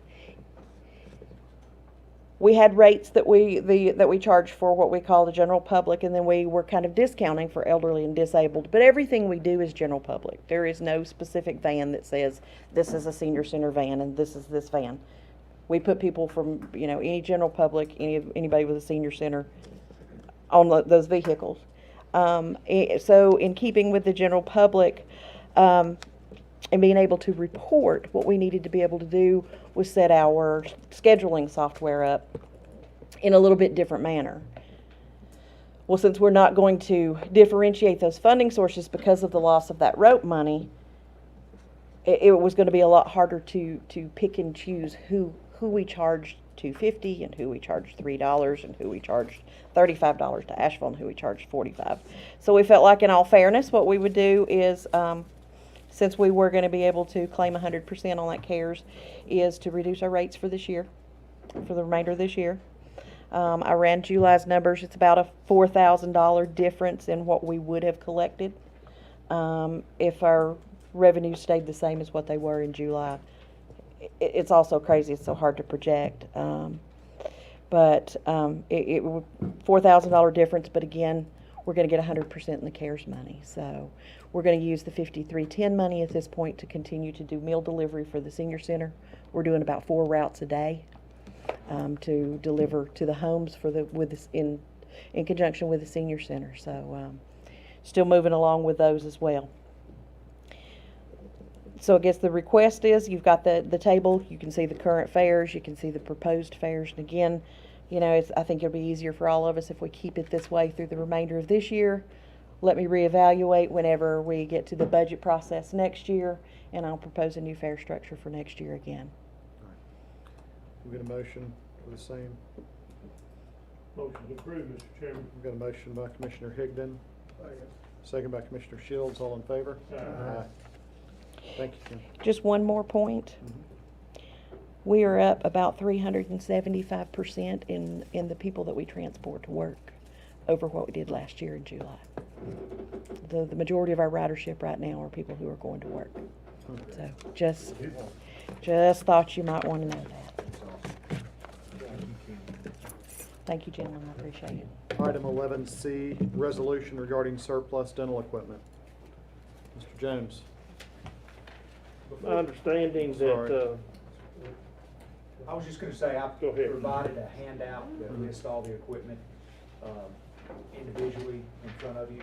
We had it appraised before we had it removed from the dental clinic, so that this is the appraisal that is in front of you. The front and back's the same page. I don't know what happened with that. And the resolution Chester will explain is what accompanies this. in short, in speaking with the county manager, is my understanding that wanted to have that property declared surplus and then sold by public auction. I have prepared a resolution to accomplish that.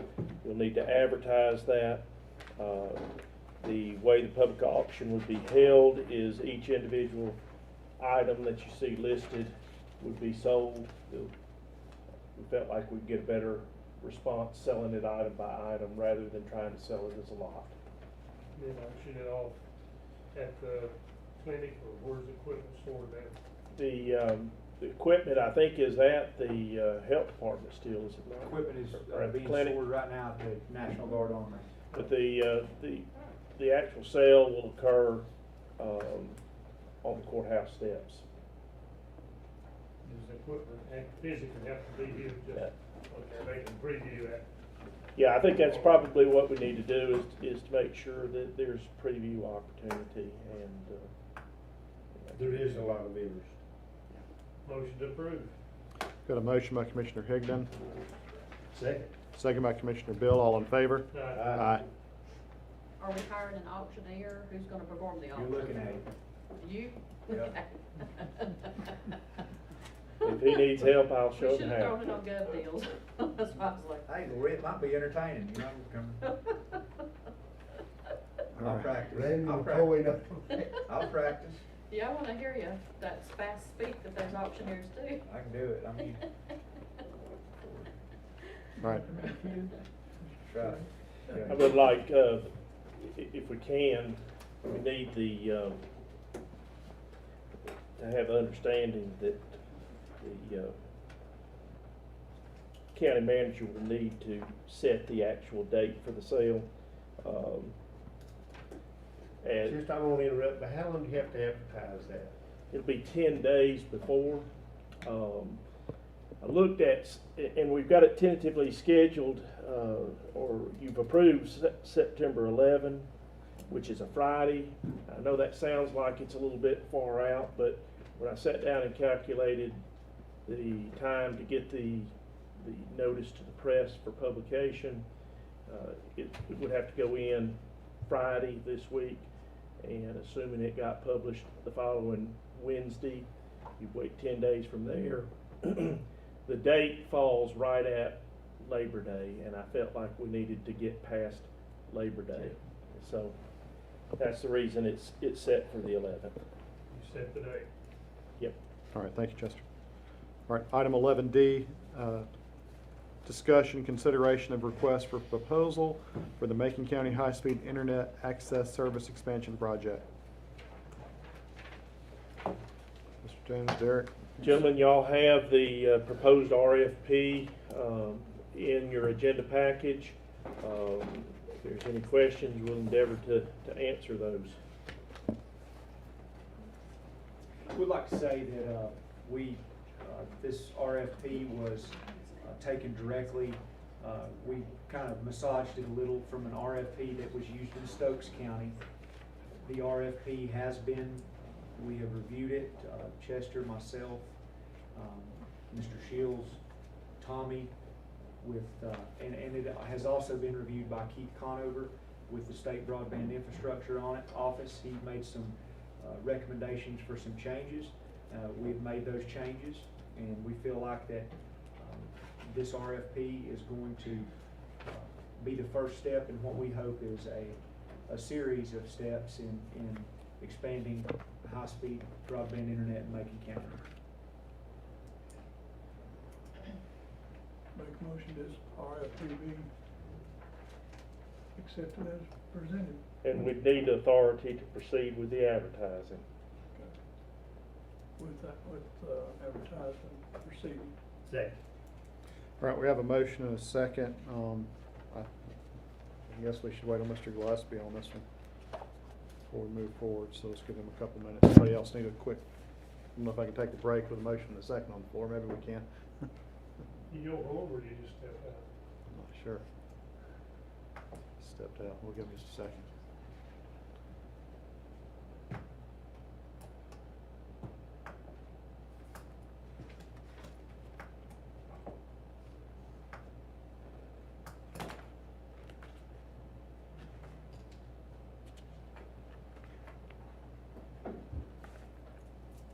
Chester, should we call a 5-minute recess or move forward? Suggestion? I think it's fine to call a recess. I think it would be appropriate when we come back to have those motions remade and seconded. Okay.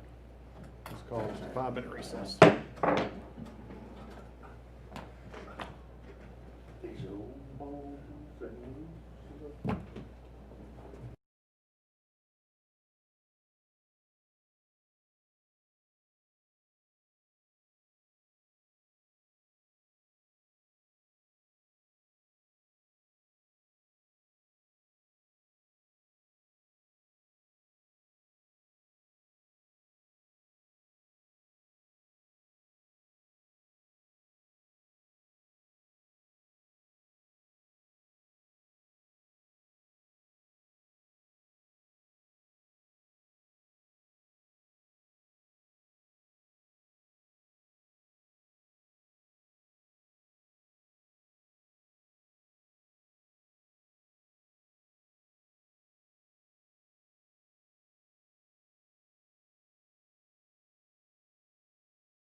expansion.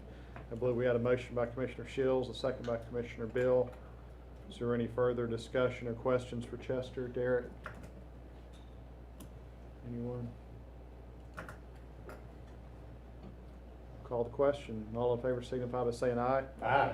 Opposed? All right.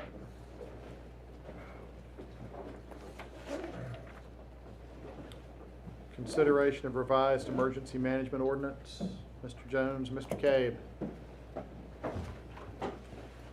Thank you, Mr. Chairman. I'll give you a brief summary. One of the things that Chester and I realized when we started looking at our emergency management ordinance, which is chapter 31 of our local ordinances, was it hadn't been updated since 1977, so it was due for a little bit of refreshing.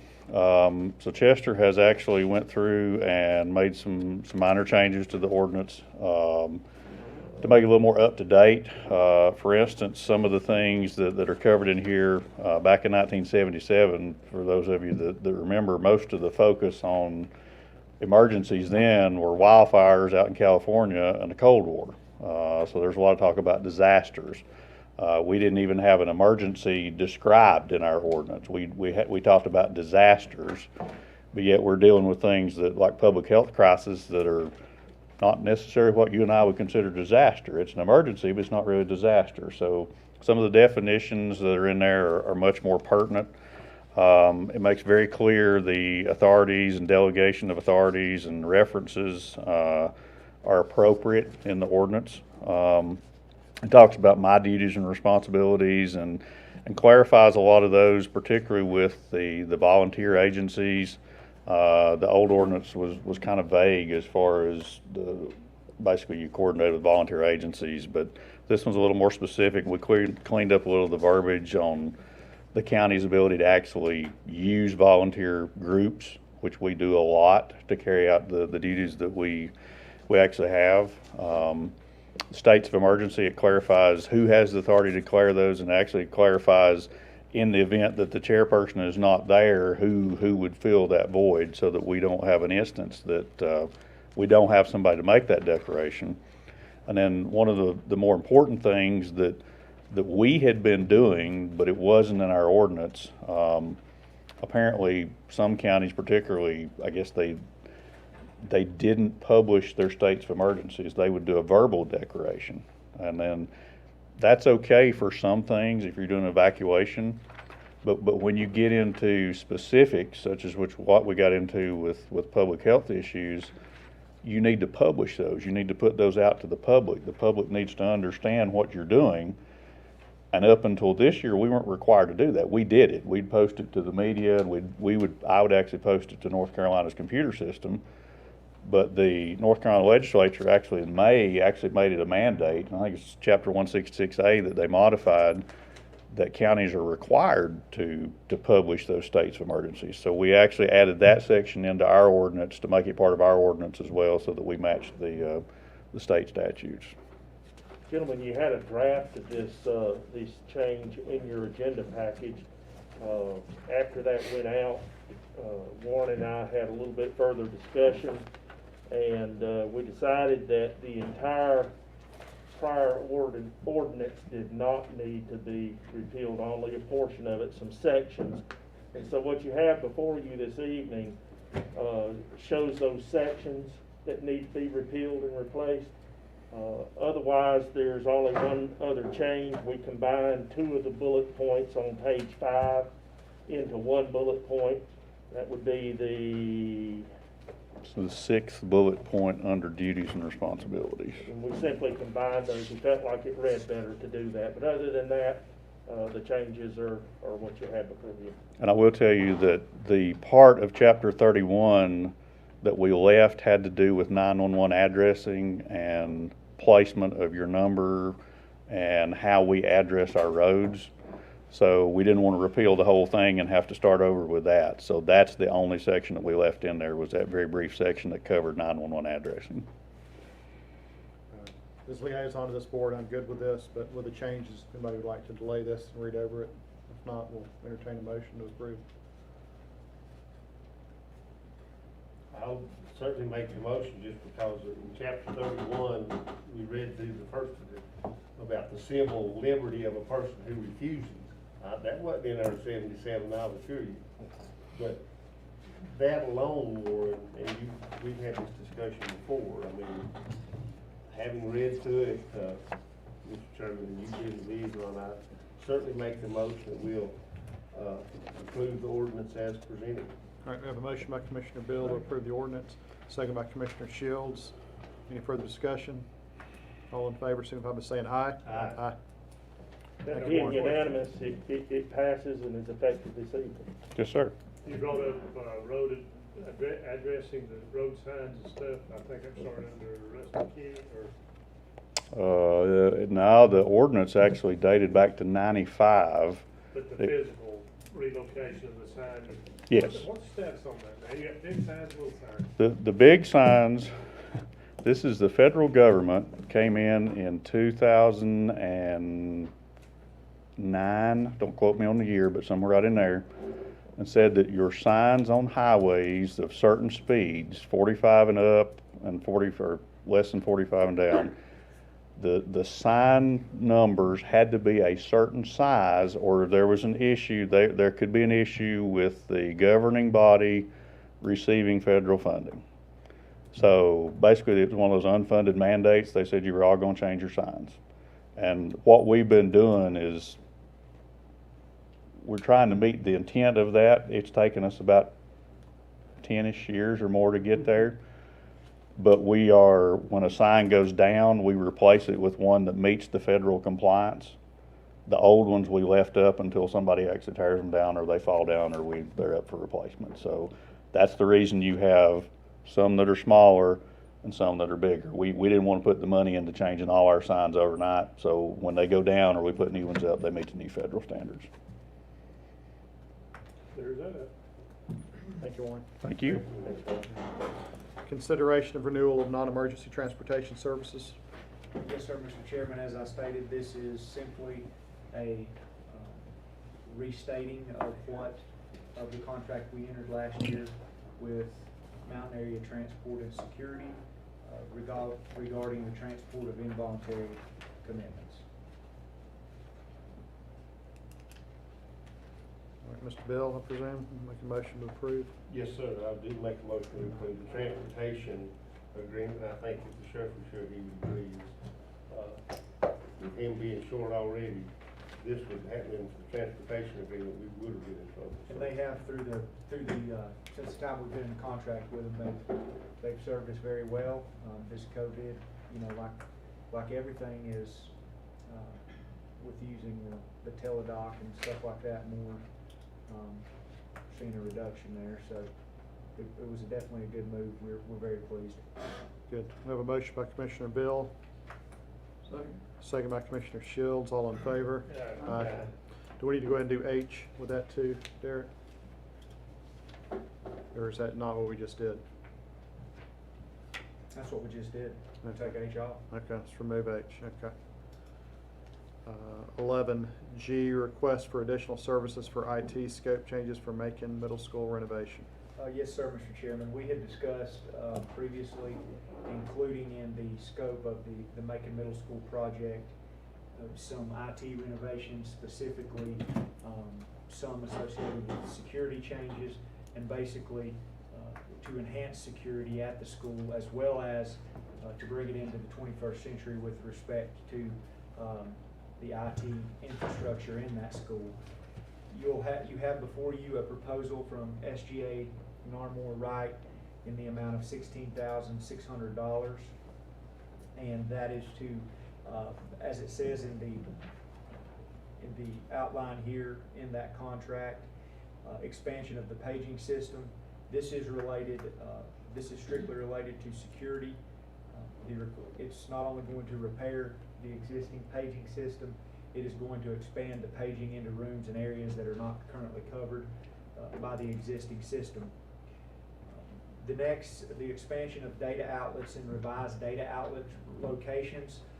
What has happened there is it has to do with the network closets and the bathrooms.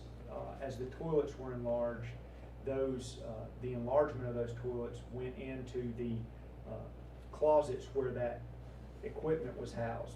So that would result in having to, originally, that was going to result in just rewiring a few classrooms with the new cabling and the replacing the intermediate distribution frame.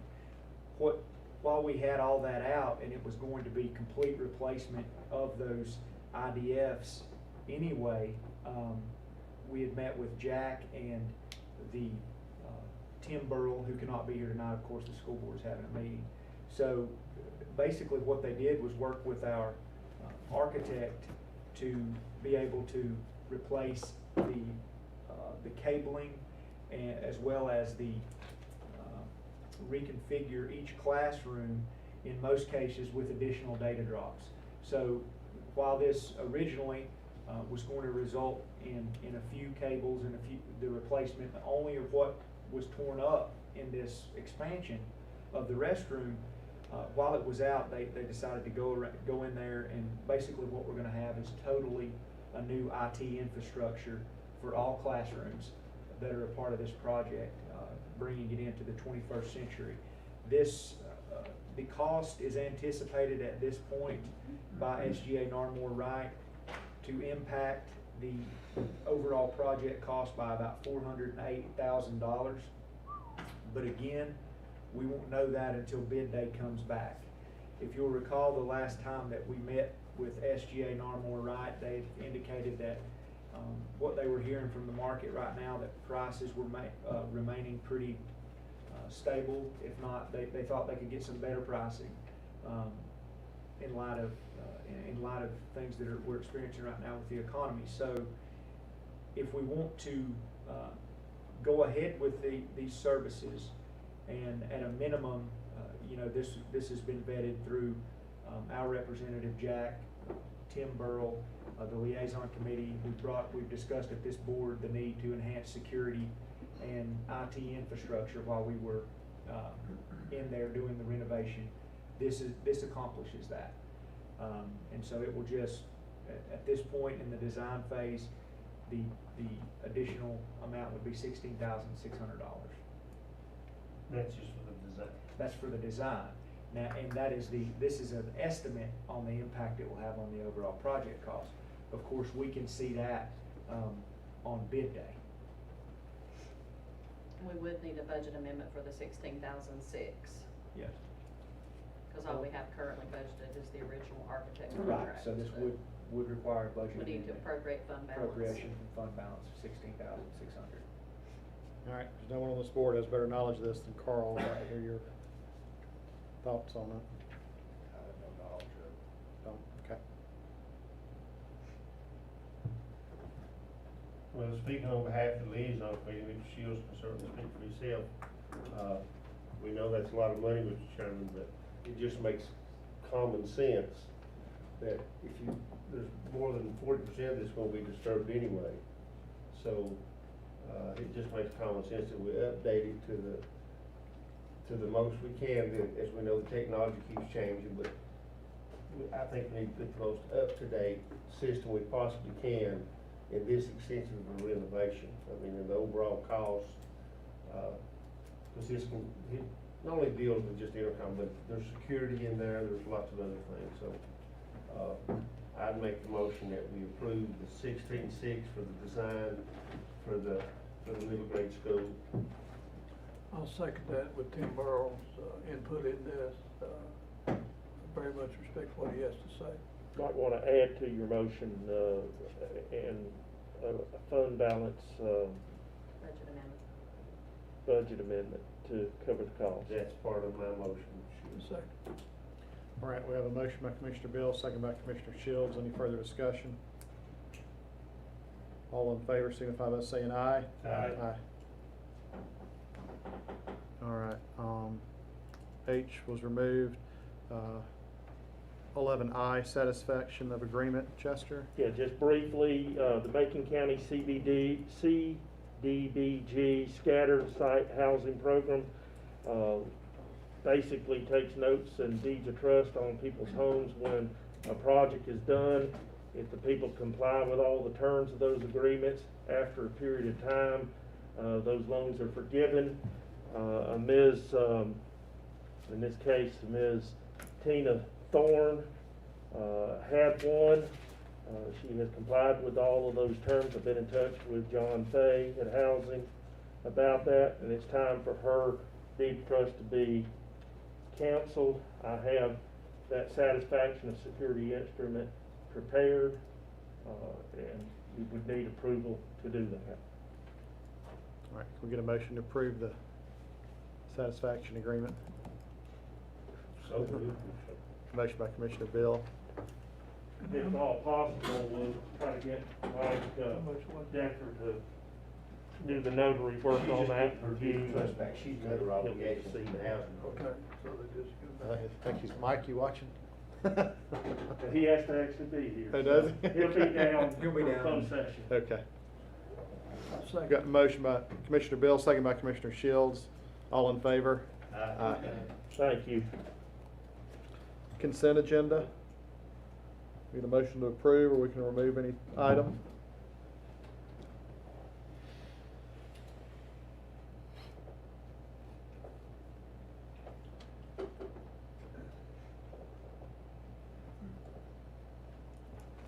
Anything on the consent agenda?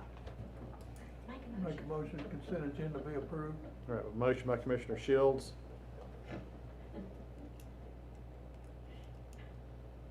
All right, guys, we're almost done.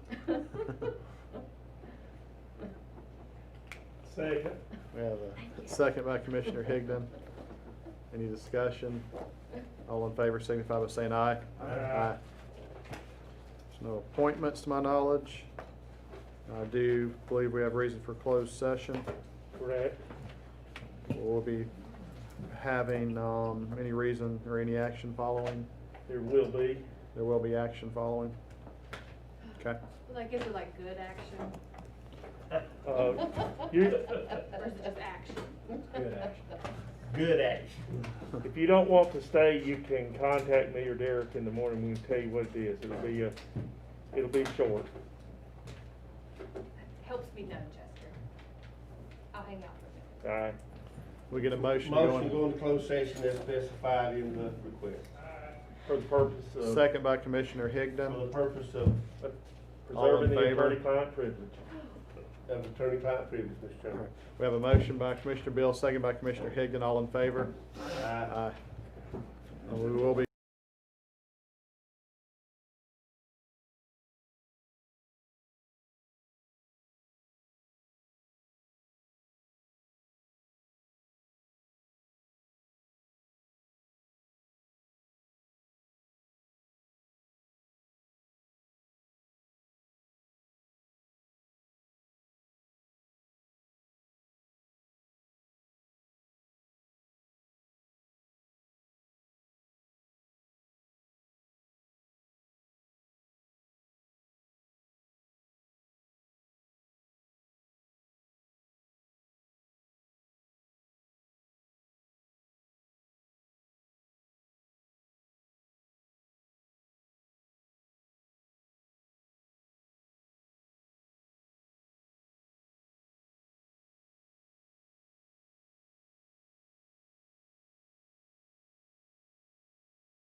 Motion on. Probably not to exceed $5,000.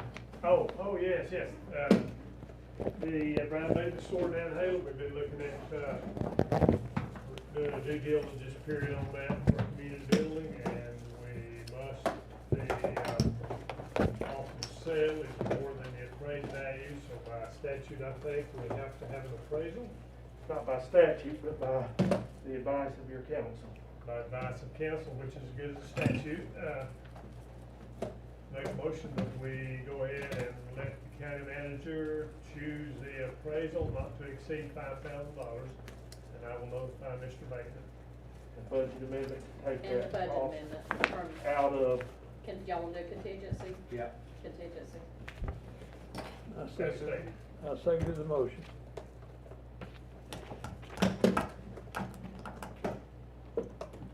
Got a motion from Commissioner Higgins, second by Commissioner Shields, all in favor? Aye. Can I get a motion to adjourn? So moved. Second. Motion by Commissioner Bill, second by Commissioner Shields, all in favor? Aye.